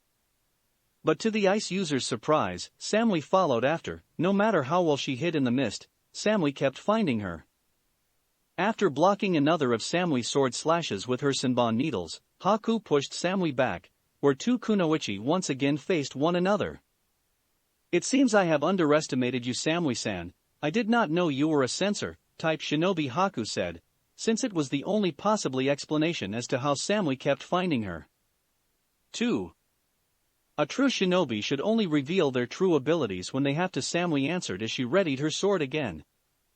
Indeed, Haku replied, where she readied her Senbon needles, while also performing a single one-handed hand seal that deactivated the mist. Since with Samui now revealed as a censor-type shinobi, there was no point in having the mist, since she could find Haku by sensing for her chakra. As the mist slowly faded, the two kunoichi continued to stare at one another, each waiting to see who would make the first move. After a little while, once the mist had fully cleared, Haku decided she would make the first move. Putting her Senbon needles away, Haku took out two medium-sized scrolls and opened them up and laid them on the ground. Unsure as to what Haku was up to, Samui readied herself for an attack. Once the scrolls were open and on the ground, Haku formed two simple hand seals and tapped the center of each scroll with her foot. After which a large amount of water erupted from the scrolls and flooded the surrounding ground. Damn it! Thought Samui, as she quickly realized what Haku was planning, but before she could act, she suddenly felt a familiar cold chill in the air around her. After which Haku formed an unfamiliar hand seal and said Makio Hyosho. Where the water began to turn into ice, and in an instant, multiple mirrors of ice were created around the two kunoichi. Before Samui knew what happened, she was trapped in a dome of 21 floating mirrors made out of ice. In the audience. So Haku has been forced to use the Makio Hyosho, Zabuza thought with a frown when he saw Haku trump card. Something must have happened in the mist between her and that Kumo girl to force Haku to use her best technique. That bitch. She stole my idea, annoyed my thought, as she had used scrolls to create a small field of water when she fought Naruto in the preliminaries. That technique, said Sakura, recognizing the ice user's technique. You know that technique, Sakura? Ino asked as she turned to her friend. Yes, I saw her use this technique when we fought her and Zabuza at Nami no Kuni, Wave Country. She used it to defeat Sai and Sasuke-kun and nearly defeated Naruto with it as well. When Ino and the others heard this, they were of course surprised, especially her former classmates, who were surprised to hear of a technique that defeated Sasuke and nearly defeated Naruto. So that's the technique, Kakashi and Naruto were talking about, Kushina thought as she looked down at the ice dome. This was of course the first time Kushina and Yamato were seeing Haku's Makio Hyosho since Naruto had just defeated the ice user when they arrived at the bridge. But they had heard about it later on from Naruto and Kakashi, and from what they heard it was a dangerous technique to go up against. In the Kage box. A most unique technique, the Sandaime commented when he saw Haku's Makio Hyosho. He of course knew about the technique from Kakashi and the others' report after the mission in Nami no Kuni. In the report, Kakashi and Sakura had mentioned the technique, while Naruto, Sasuke, and Sai had explained how it worked in their reports. Indeed, the Kazekage with a tone of intrigue, "Your shinobi Haku has a great deal of talent, Mizukage-sama." "She does indeed," Kazekage-sama May replied with a smile. "I dare say she has this match won, as with the exception of one, no one has ever escaped Haku's Makio Hyosho."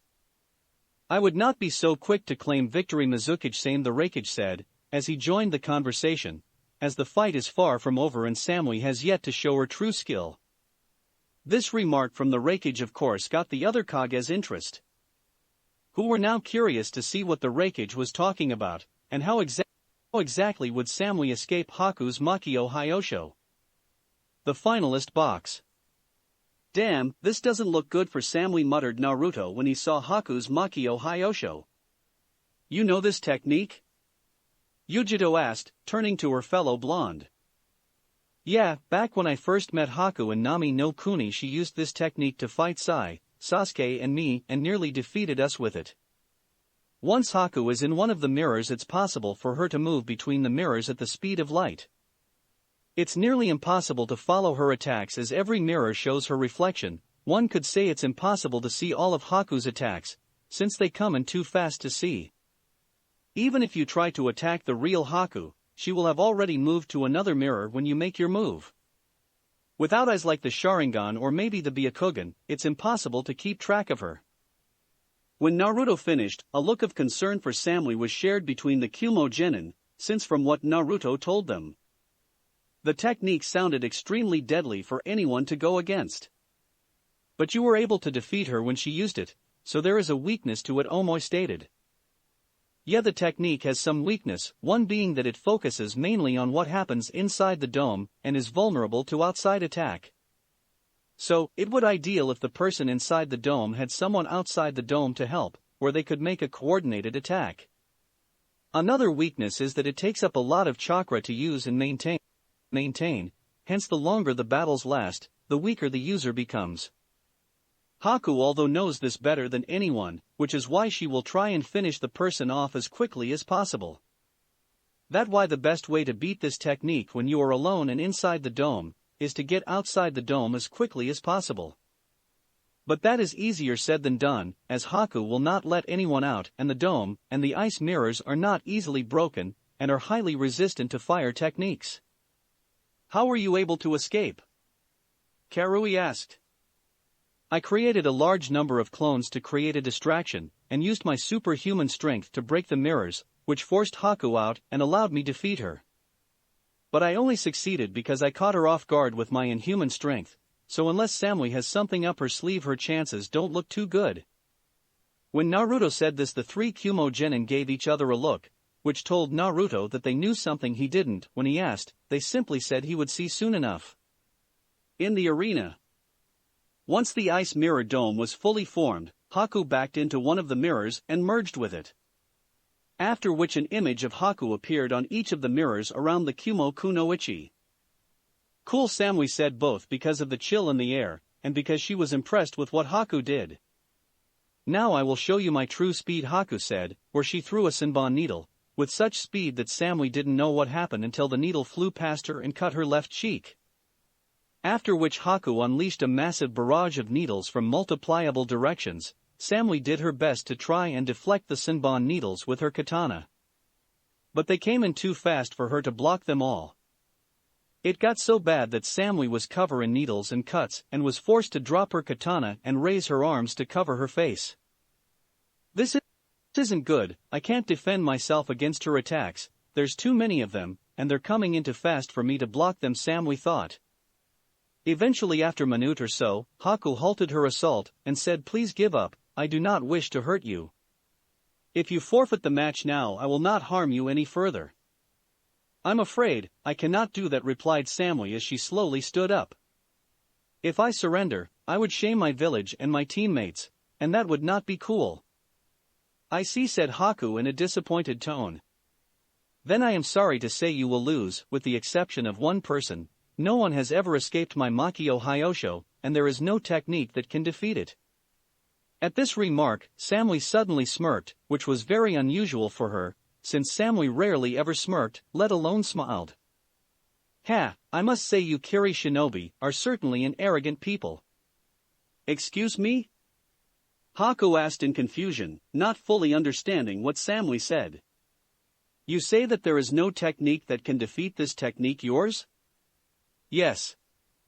"Well, I am about to show you how wrong you are, and how you shouldn't underestimate the power of the shinobi of Kumogakure, Hidden Cloud," the blonde Kumo Kunoichi replied.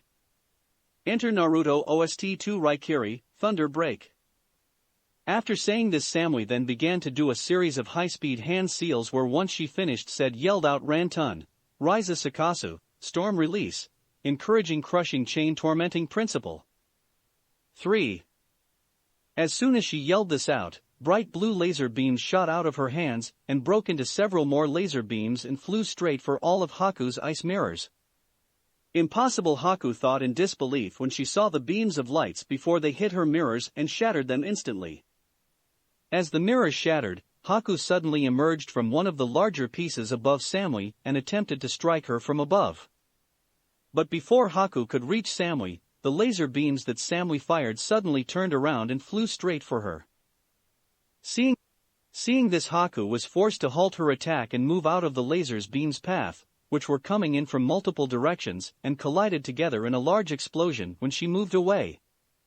In the audience. "That's the way, Samui. Killer Bee," cheered from the crowd. "She ain't down or out of the count. Her power is all a flash, with some still left in her stash. Shit. She's a bloodline holder too." Zabuza said in shock when he saw Samui use the Ryza Sakasu to break Haku's Makio Hyosho. "What do you mean, Zabuza-sensei?" Saito asked as he turned to his sensei. "In Kumo there is a group of shinobi with a unique bloodline called Rantun, Storm Release. Like Haku's Hayaton, Ice Release, it involves combining two nature elements with one another to form a new element. The Rantun bloodline involves the user combining water and lightning to create beams of energy that move at a phenomenal speed and can destroy almost anything that gets in their path. It's a fearsome power to go up against." "How do you know so much about it, sensei?" Saito asked. "Before I first left Kiri, I once fought a shinobi from Kumogakure who possessed the Rantun bloodline. He was known as Darui no Kurwa Kaminari, Darui of the Black Lightning." Zabuza replied, remembering the Kumo shinobi, who had been powerful adversary when Zabuza fought him. "So, she's a Rantun user," Kushina muttered with a hint of surprise in her voice. "I have to admit I didn't expect her to be this powerful." Agreed, Yamato acknowledged. "Looks like this battle has turned into a battle of bloodlines, with Kumo's Rantun bloodline facing off with Kiri's Hayaton bloodline," Asuma remarked. "Humph.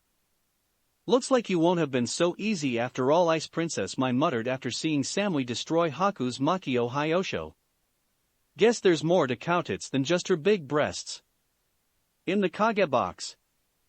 In the Kage's box, the other Kages, with the exception of the Raikage and his guards, were all reeling from the shock of Samui being a Rantun user, as none of them had expected the girl to be bloodline holder. The Mizukage was of course the most shocked out of all the Kages, as she never expected Samui to actually destroy Haku's Makio Hyosho. "As I said, Mizukage-sama," a smirking Raikage spoke, gaining everyone's attention. "Samui is much more powerful than she appears." Naturally, the female Kage was slightly irked by what the Raikage said, especially when he was smirking. But to her credit, she didn't let it show and said she is indeed an impressive shinobi, but I would not count Haku-chan out just yet, as she is a highly resourceful shinobi as well. "Very impressive," thought a disguised Orochimaru, as he was intrigued with the two girls' level of skill and their bloodlines. So much so that considered having his agents capture both girls when the invasion began. If captured, they would make useful subordinates if he could successfully turn them, or useful research material for his experiments. At the very least, they could be usefully breeders for future vessels for him at a later time. In the finalist box. "No way, Samui has a bloodline," Naruto said in surprise as he recognized the technique Samui was using. "Wait, you didn't know about this?" Shikamaru asked, who was standing next to Naruto on his right side. "I had no clue. She never used it when we first met, and she never said anything about having one." "That's because she hadn't learned how to use her bloodline yet when we met you," Omoi replied, who was standing next to Naruto on his left side. Guess I wasn't the only one who was keeping a few secrets," Naruto thought before his attention turned to Shikamaru, who was speaking to him. "So, what exactly is this bloodline of hers?" "It's called Rantun, and from what I heard it's a pretty powerful one, where it allows the user to fire powerful blasts of energy. Only a select few people in Kumo have it." "This is just too troublesome," muttered Shikamaru, "both of them would such a pain to deal with. I am so glad I quit." Naruto just smirked at this remark, although he did agree with what Shikamaru meant. Both girls were very strong kunoichi, and they would be difficult opponents to fight. In the arena. After Haku avoided Samui's attack, the female ice user emerged out of the smoke caused by the explosion when the laser beams collided with one another. But she was soon followed by several more energy beams, which continued to pursue her no matter where she went. Seeing that the energy beams were converging on from several different directions, Haku realized she could no longer avoid the beams and stopped running and created an ice dome around herself. As soon as the dome went up, the beams hit the barrier and exploded, causing another large explosion. In Naruto OST 2 Raikiri, Thunder Break. After the explosion, much of the arena was filled with a thin layer of smoke, although was still clear enough to see through. As Samui walked towards the point of the explosion, she could make out an unconscious Haku lying on the ground in the center of a small crater caused by the explosion, which also damaged the arena wall behind Haku. But before Samui could walk any further, she suddenly took out a set of shuriken and threw them at several Senbon needles that were flying towards her from her right and hit them with pinpoint precision. She then quickly spun around to her left and blocked another attack from an assailant with her katana, which she had picked up earlier. After the failed sneak attack, the assailant jumped back and landed several meters opposite Samui, revealing it to be Haku. "I assume that you sensed my attack and realized that the me you saw was a clone," Haku said as she stared at her opponent and glanced over at her clone, which broke and shattered into ice, revealing it to be a Kori Bunshin, ice clone. "Correct, I kept my senses alert for you, even when I saw your clone." "I see. I had hoped that my clone would fool you long enough to catch you off guard," Haku said. "You're even more skilled than I ever expected. I never suspected that you two possessed a bloodline like myself." "Thank you, you're equally impressive," Samui replied. "I did not think you would actually evade my attack, yet you did. I'm assuming that you used the dome to protect yourself long enough for you to create the clone to trick me, and then used your Makio Hyosho technique to escape my attack at the last possible second." "Correct," Haku answered, as she was impressed with Samui's deductive skills, as in just a few moments she had figured out how the ice user escaped her attack. For the next few minutes, the two kunoichi stared at one another. Both looked worn from their long battle. Haku was fairly scorched up from narrowly avoiding Samui's rise as Sakasa twice. Her clothes were also torn up a bit, and she had several small cuts on her arms and legs. Samui, on the other hand, was slightly worse off, where her clothes were cut up pretty badly from Haku's needle barrage, and were covered in dried blood dirt. She even had a few needles still stuck in her arms and legs, yet despite her appearance she was still ready to continue the battle. With the audience. "That girl is good, I'll give her that. I didn't think anyone, other than the Senju and Uchiha kids, could push Haku like this," Sabuza thought. "Man, those two are intense," Kiba commented, clearly impressed with the two kunoichi. "They're very strong," Hinata said, who could not help but feel slightly inferior when compared to Haku or Samui. She He was of course not the only one, as Sakura and Ino were also feeling the same way as they watched the battle and thought back to their own matches during the preliminaries. Naturally it was hardest on Ino, as she had been Samui's opponent during the preliminaries and was taken out within seconds by the older Kunoichi, with little effort. Both of them are very skilled, Kurinai remarked, as like most people she was highly impressed with the two foreign Kunoichi. Yeah, Kiri and Kumo are taking this year's exam serious by sending these two to the exam, Asuma replied.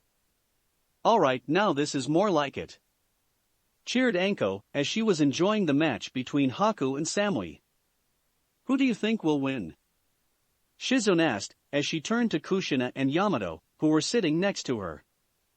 I'm afraid it's very hard to tell, both girls seem to be quite skilled, Yamato said before turning to his former ANBU captain. What do you think, Kushina-senpai? Too close to tell, that Haku girl has gotten a lot stronger since Nami no Kuni, and as much as I hate to admit it, that Kumo girl is just as good. More than likely it will come down to who can last the longest, or who makes the first mistake. In the arena. Enter Naruto Shippuden OST 2 Sunspot. After staring at one another for about 2 minutes, the two Kunoichi finally made their move, where they charged at one another at the same time with incredible speed. To the ordinary people in the audience, the two girls were nothing but blurs. Only the shinobi members in the audience could see the two girls, who were moving throughout the arena with impressive speed, clashing with other for a moment before disappearing again. Eventually though the two girls slowed down, where Samui then took out several shuriken and threw them at Haku, who deflected them with her senbon needles. But as soon as Haku had dealt with the shuriken, Samui appeared above her with her katana now covered in lightning and swung it down on Haku's head, cutting it in two. But just when Samui thought she had won, Haku began to crack, before shattering into 100 pieces of ice, revealing she had replaced herself with an ice clone.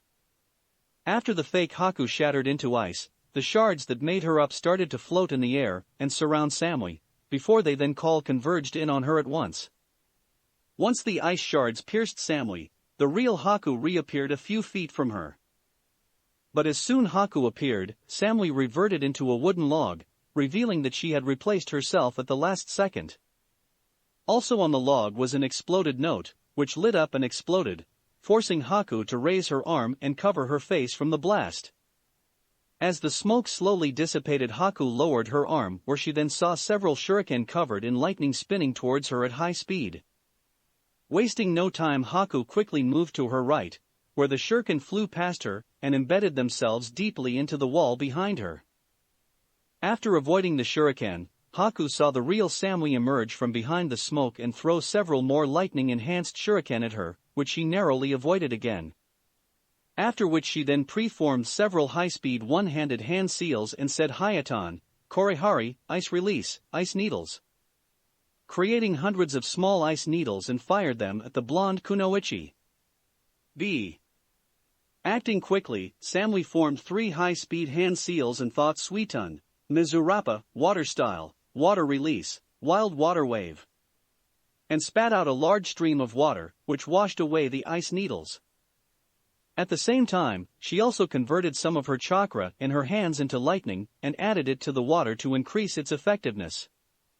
After the lightning-enhanced water wave washed away the ice needles, it continued towards Haku, who immediately created a narrow wall of ice to hide behind, blocking electrified water attack. When the water attack ended, Haku noticed several exploding notes floating in the water around her. She then realized that Samui had added some exploding notes to attack, which lit up and exploded, causing a large cloud of smoke and dust. Shortly after the explosion, Haku emerged out of the smoke in relatively good shape, but as soon as she appeared out of the smoke, Samui appeared behind her and slashed. But to the blonde Kunoichi's surprise, Haku reverted into water, revealing that she had been a water clone. Using her sensory skills, Samui quickly located Haku behind the smoke, emanating a large amount of chakra. Realizing that Haku was preparing some kind of large-scale jutsu, Samui began preparations for her own jutsu. I had planned to save this technique for either Naruto-kun or Sabaka no Gara, Gara of the Sand Waterfall. But I have no other choice now. if I wish to win this match, Haku thought as she performed the necessary hand seals. She then began to summon up most of her remaining chakra and gather the water from Samui's last attack for the technique she had created during the 1-month training period. At the same time, Samui finished performing the hand seals needed for her technique and raised her right arm up with her palm stretched forward and the other arm supporting the right. She then gathered most of her remaining chakra for her strongest technique, which she knew would be her last attack, win or lose. Once the smoke and dust from the earlier explosion dissipated and the girls became visible to one another, both of them unleashed their final attacks. Hayaton, Kiriryu, Ice Release, Ice Dragon. Haku cried, as the water around her swirled around her and began to turn to ice and form into a massive Chinese dragon made out of water and ice, which began to freeze everything around it before charging towards Samui. C. Rantun, Rizaho, Storm Release, Laser Cannon. Samui yelled at the same time as Haku, where a massive bright blue beam of energy erupted from out-strength Plam and headed straight for Haku's dragon. D. Within seconds the two large attacks collided with one another, where the laser beam sliced right through Haku's ice dragon before it hit the arena wall right below the stands, causing yet another massive explosion. End Naruto Shippuden OST 2 Sunspot. Both these girls are nuts, yelled Shikamaru, as he covered his eyes from the force of the explosion. Shit, I didn't think Samui would go this far.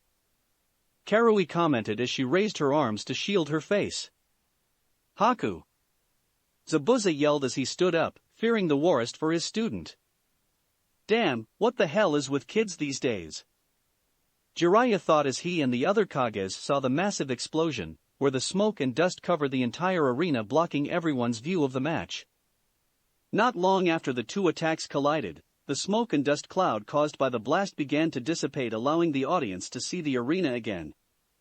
As the smoke and dust cleared, the finalist could see a massive hole in the arena wall directly below the stands, which had been caused when Samui's attack hit it.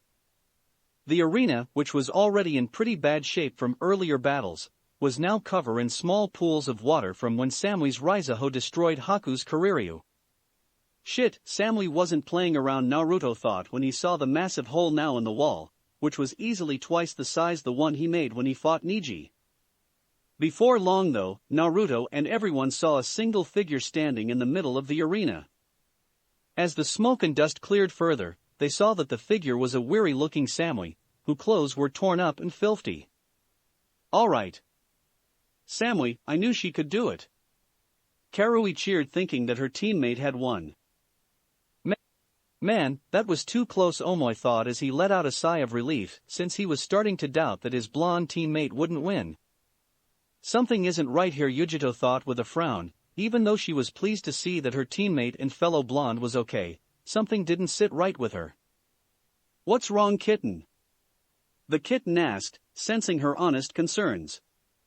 Your teammate won, I thought you would be happy?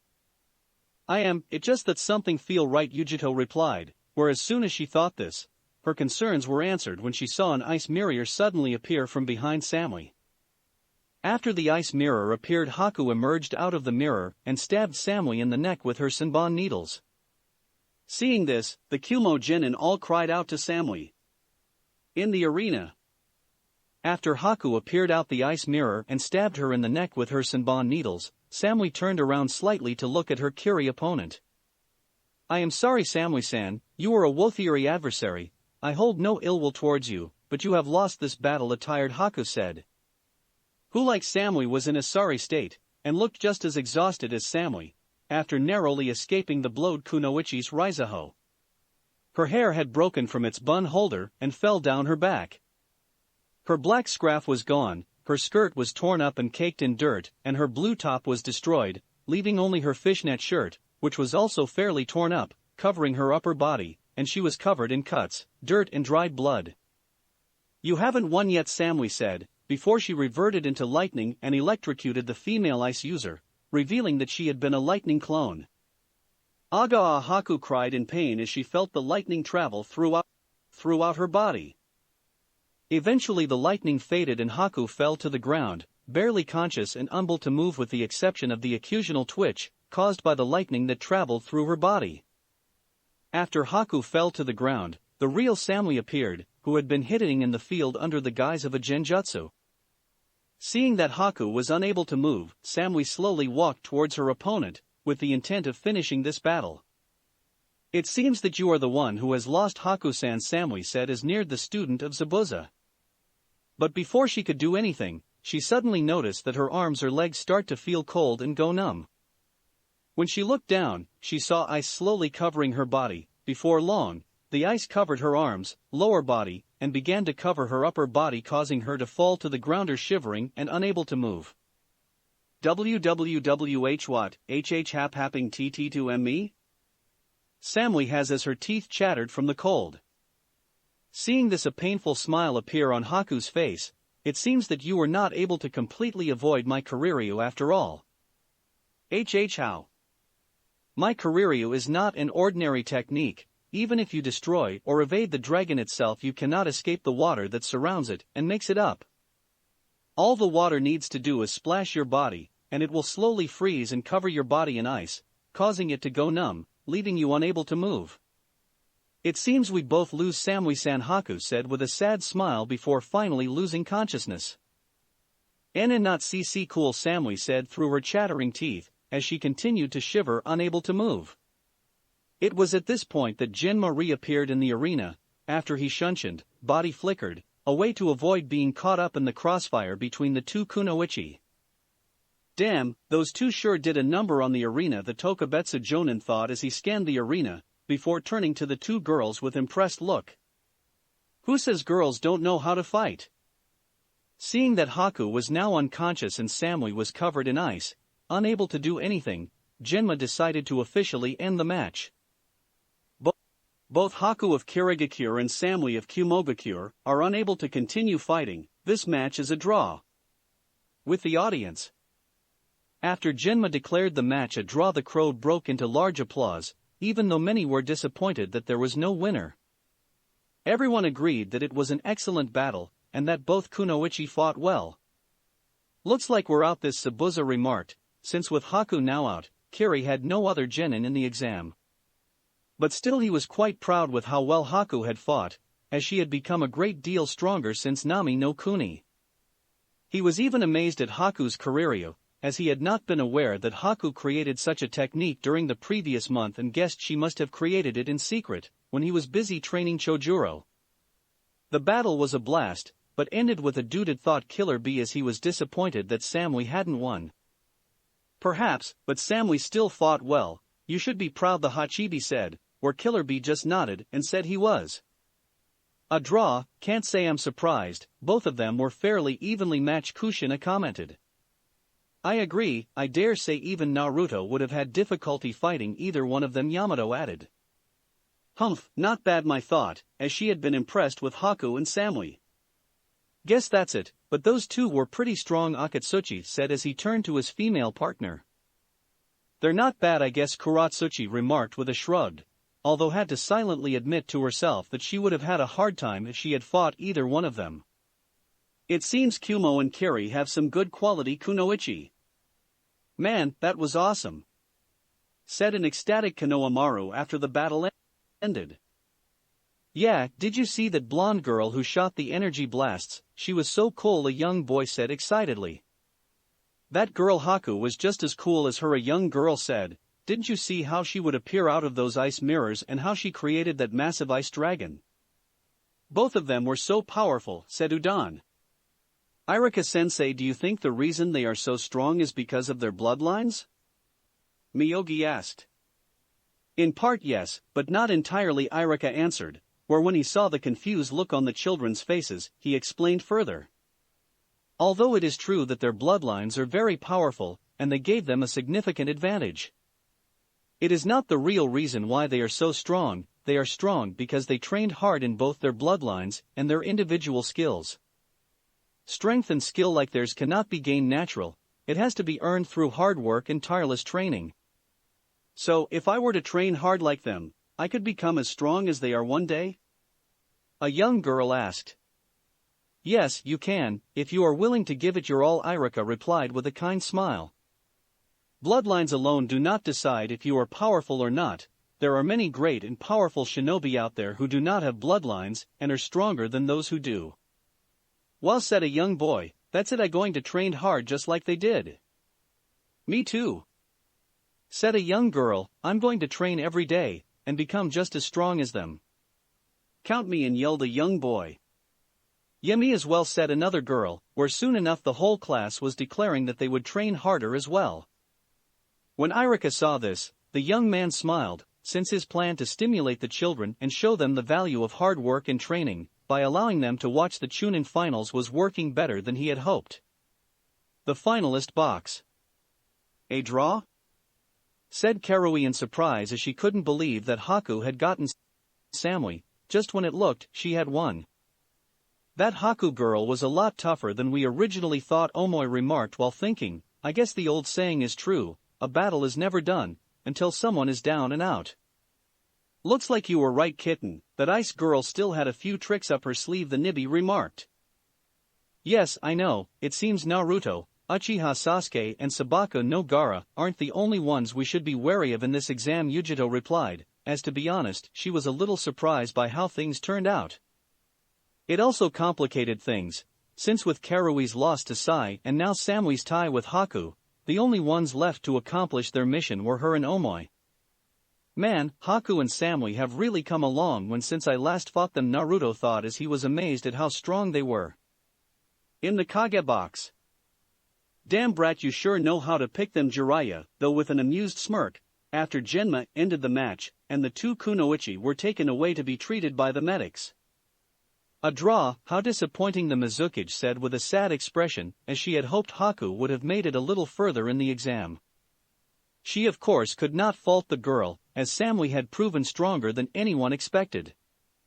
Yet despite being caught off guard by Samui's bloodline, she was still able to pull off a draw, which was better than losing.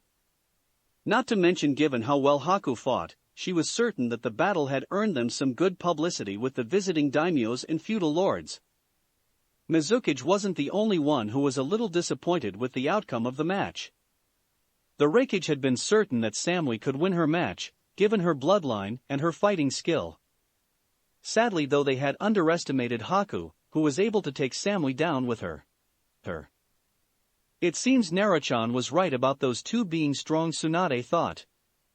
It's just as well the battle ended as it did. Even if one of them had won, they would have been too tired and injured to fight in the next round and would have been forced forfeit.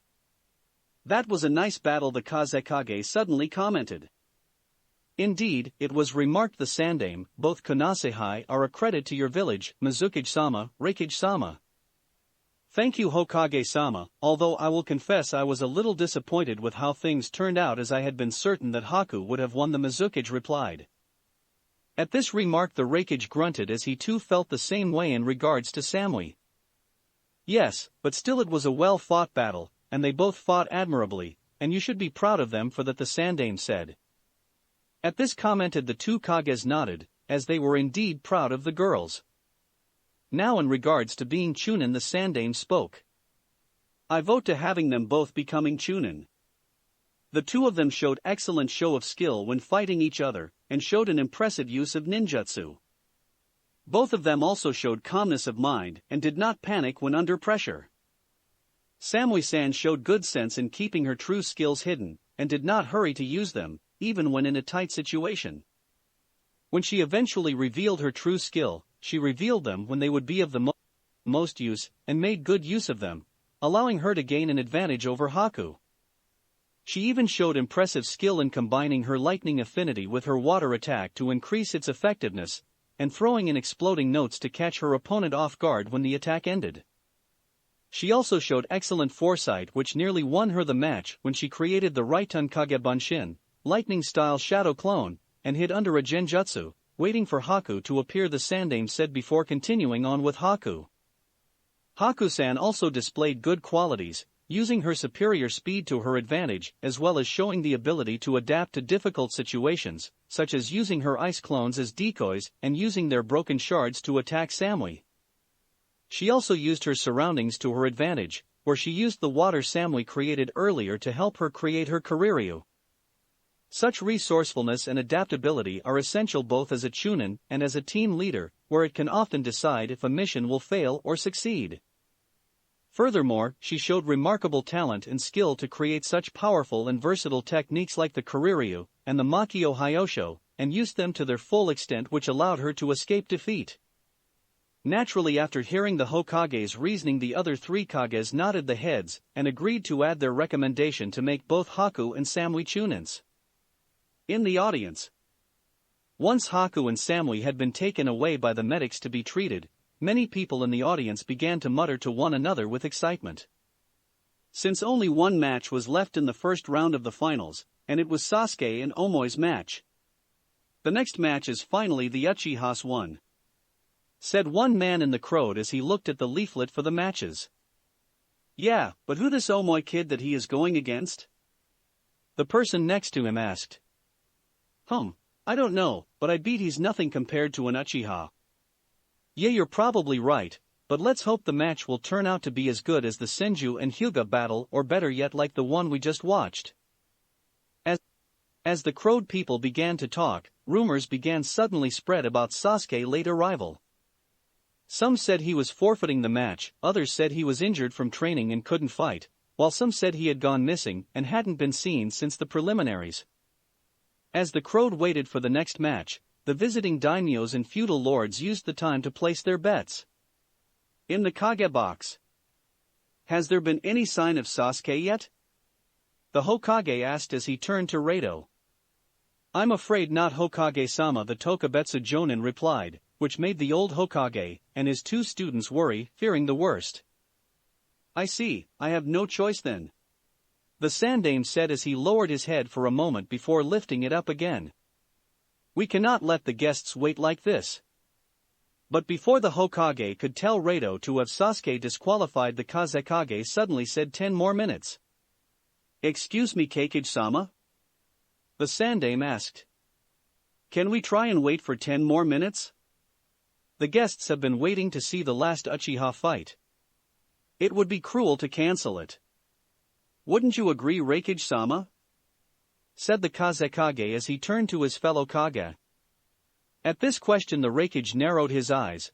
Normally the bulky Kage would have demanded that Sasuke be eliminated from the finals for being so late and for keeping them waiting. But given how his plan to humiliate Konoha at the Chunin exam depended on Sasuke being in the exam, he had no choice but to agree with the Kazekage's suggestion to wait a little longer. When the Kazekage requested for more time to be given to Sasuke, Jiraiya narrowed his eyes and stared at the Kage. He was already suspicious enough of him, given the way he was acting lately, and how he asked the Hokage to delay Sasuke's match earlier. But now he was even more dubious of him, since this wasn't like the same man he knew. He was also mistrustful over why the Kazekage was going out on such a limb for a genin that wasn't even from his own village, regardless of the reasons he gave earlier. If this was the Reikage, Jiraiya could understand slightly, since his genin was fighting Sasuke. But since the Kazekage was the one who was making all the fuss to hold the match, Jiraiya was becoming more and more wary of him. What's he up to? Jiraiya thought as he studied the man carefully. Jiraiya was of course not the only one who was becoming distrustful of the Kazekage's actions, as his former teammate Tsunade was just as suspicious of the Kage. With all due respect, Kazekage-sama, we cannot hold up the finals for one single genin, regardless of who he is or of how many people have come to watch him fight. We do have other genin who are ready to compete and who arrived on time. I myself would not ask for such leeway for my son Naruto if he was this late. A shinobi cannot be late for a mission. If he is, it could cost him the lives of his client or his comrades, causing the mission to fail. If Uchiha Sasuke cannot arrive on time for his match, then how can he be trusted to be on time for a mission? You make a sound argument, Tsunade-sama, but we have waited a long time already. Waiting 10 more minutes will not make that much of a difference, the Kazekage replied calmly. It can make all the difference in the world when on a mission or in a battle, where it can decide the fate of a comrade and the success or failure of a mission, and I think we have been more than patient with him. If Uchiha Sasuke cannot be on time now, then he clearly does not deserve to be a Chunin, Tsunade retorted. Hearing this, the old Hokage could only nod his head, as Tsunade made several valid points. But so did the Kazekage. He could even hear the cries of the people from the crowd, demanding to start the next match, and saying that they wanted to see Sasuke fight. I must confess both of you make good arguments, the Hokage muttered as he thought what he should do. If I may interject, Hokage-sama, but perhaps we could come to a compromise? The Mizukage interjected, making her voice heard. Of course, Mizukage-sama, what do you propose? The Sandaime asked, as he welcomed a possible solution to this conundrum.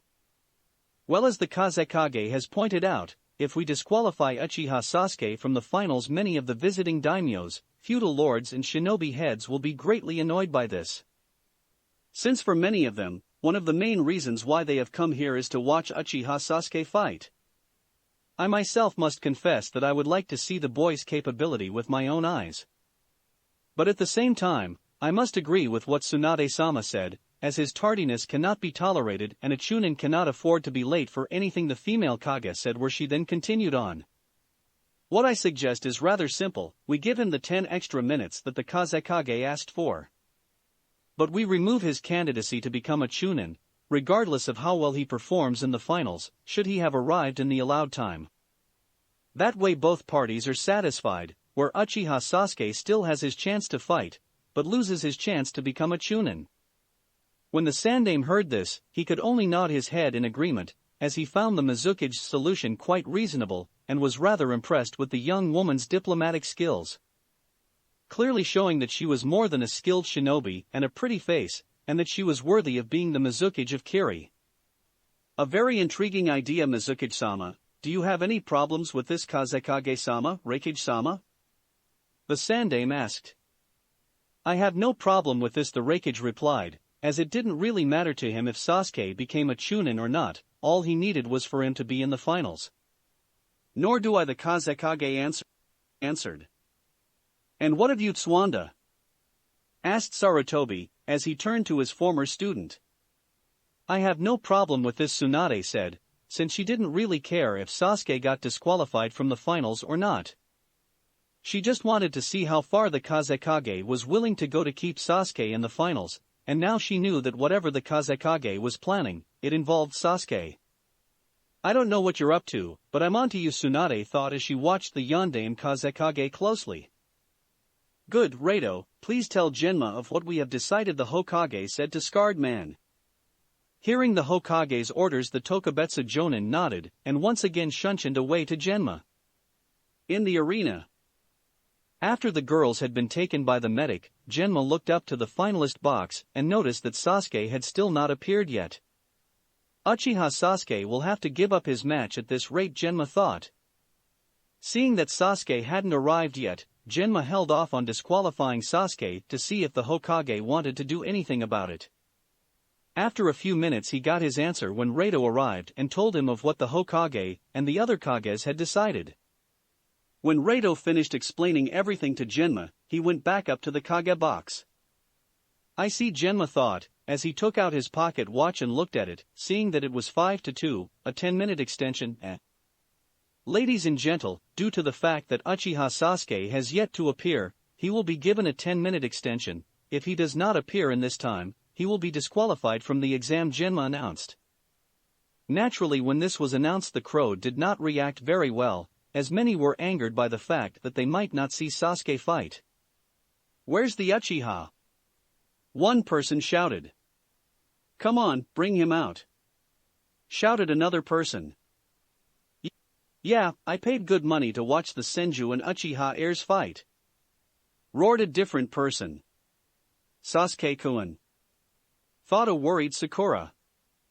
Geez, I know Kakashi-sensei likes to show up late, but this is getting ridiculous. What the hell are Sasuke and Kakashi-sensei playing at? Nato thought as he was getting really annoyed with all these delays, especially since his fight with Temari was after Sasuke's match. For Kami's shake, what the hell is taking him so long? Karui asked angrily. As she was starting to get really annoyed with the Uchiha, regardless of how good-looking she thought he was. So the next 10 minutes will decide it if I fight the Uchiha or not, Omoi thought with a frown and began sucking on a new lollipop he just took out. I don't know what Konoha is playing at. But he better show if we want a chance of achieving our mission, Yujito thought with a frown of her own. So Uchiha, will you show up or will you chicken out? Sai thought, who decided to stop painting and walk over to the railing to see if Sasuke would show up or not. Damn it, how much longer do we have to wait? Kankuro muttered quietly to his sister, as he was starting to get nervous, especially since Sasuke had still not appeared. Is the Uchiha going to show or not? Before his sister could ask, Gaara, who was standing near him, spoke. He will. I'm sure of it. When Gaara said this, his siblings could see the bloodlust in their younger brother's eyes. It was a look they knew all too well, and they could tell it had only grown as he watched the other finalists fight. Seeing that Gaara was not far from losing control of himself, the two older Sand siblings could only hope that their young brother could contain his bloodlust long enough for the Uchiha to arrive and for the invasion to begin. Please Sasuke-kun, please come, Sakura thought as she prayed for the safe arrival of her teammate/crush. In the arena. Standing in the middle of the arena, Genma watched as time ticked away until eventually his watch hit 2:05. Time's up, guess that is it for the Uchiha, the Tokubetsu Jonin thought. The deadline is up and Uchiha Sasuke has not arrived, therefore he. Genma said. But before he could finish speaking, a large whirlwind of leaves appeared in front of him. Once it died down, he saw Uchiha Sasuke and his sensei Hatake Kakashi standing back to one another, where Kakashi then looked over to Genma and said. Sorry, are we late? That's it for this reading. Hit like and subscribe for a free ticket pass going to the different worlds of anime fanfictions. Looking forward to having you on board again.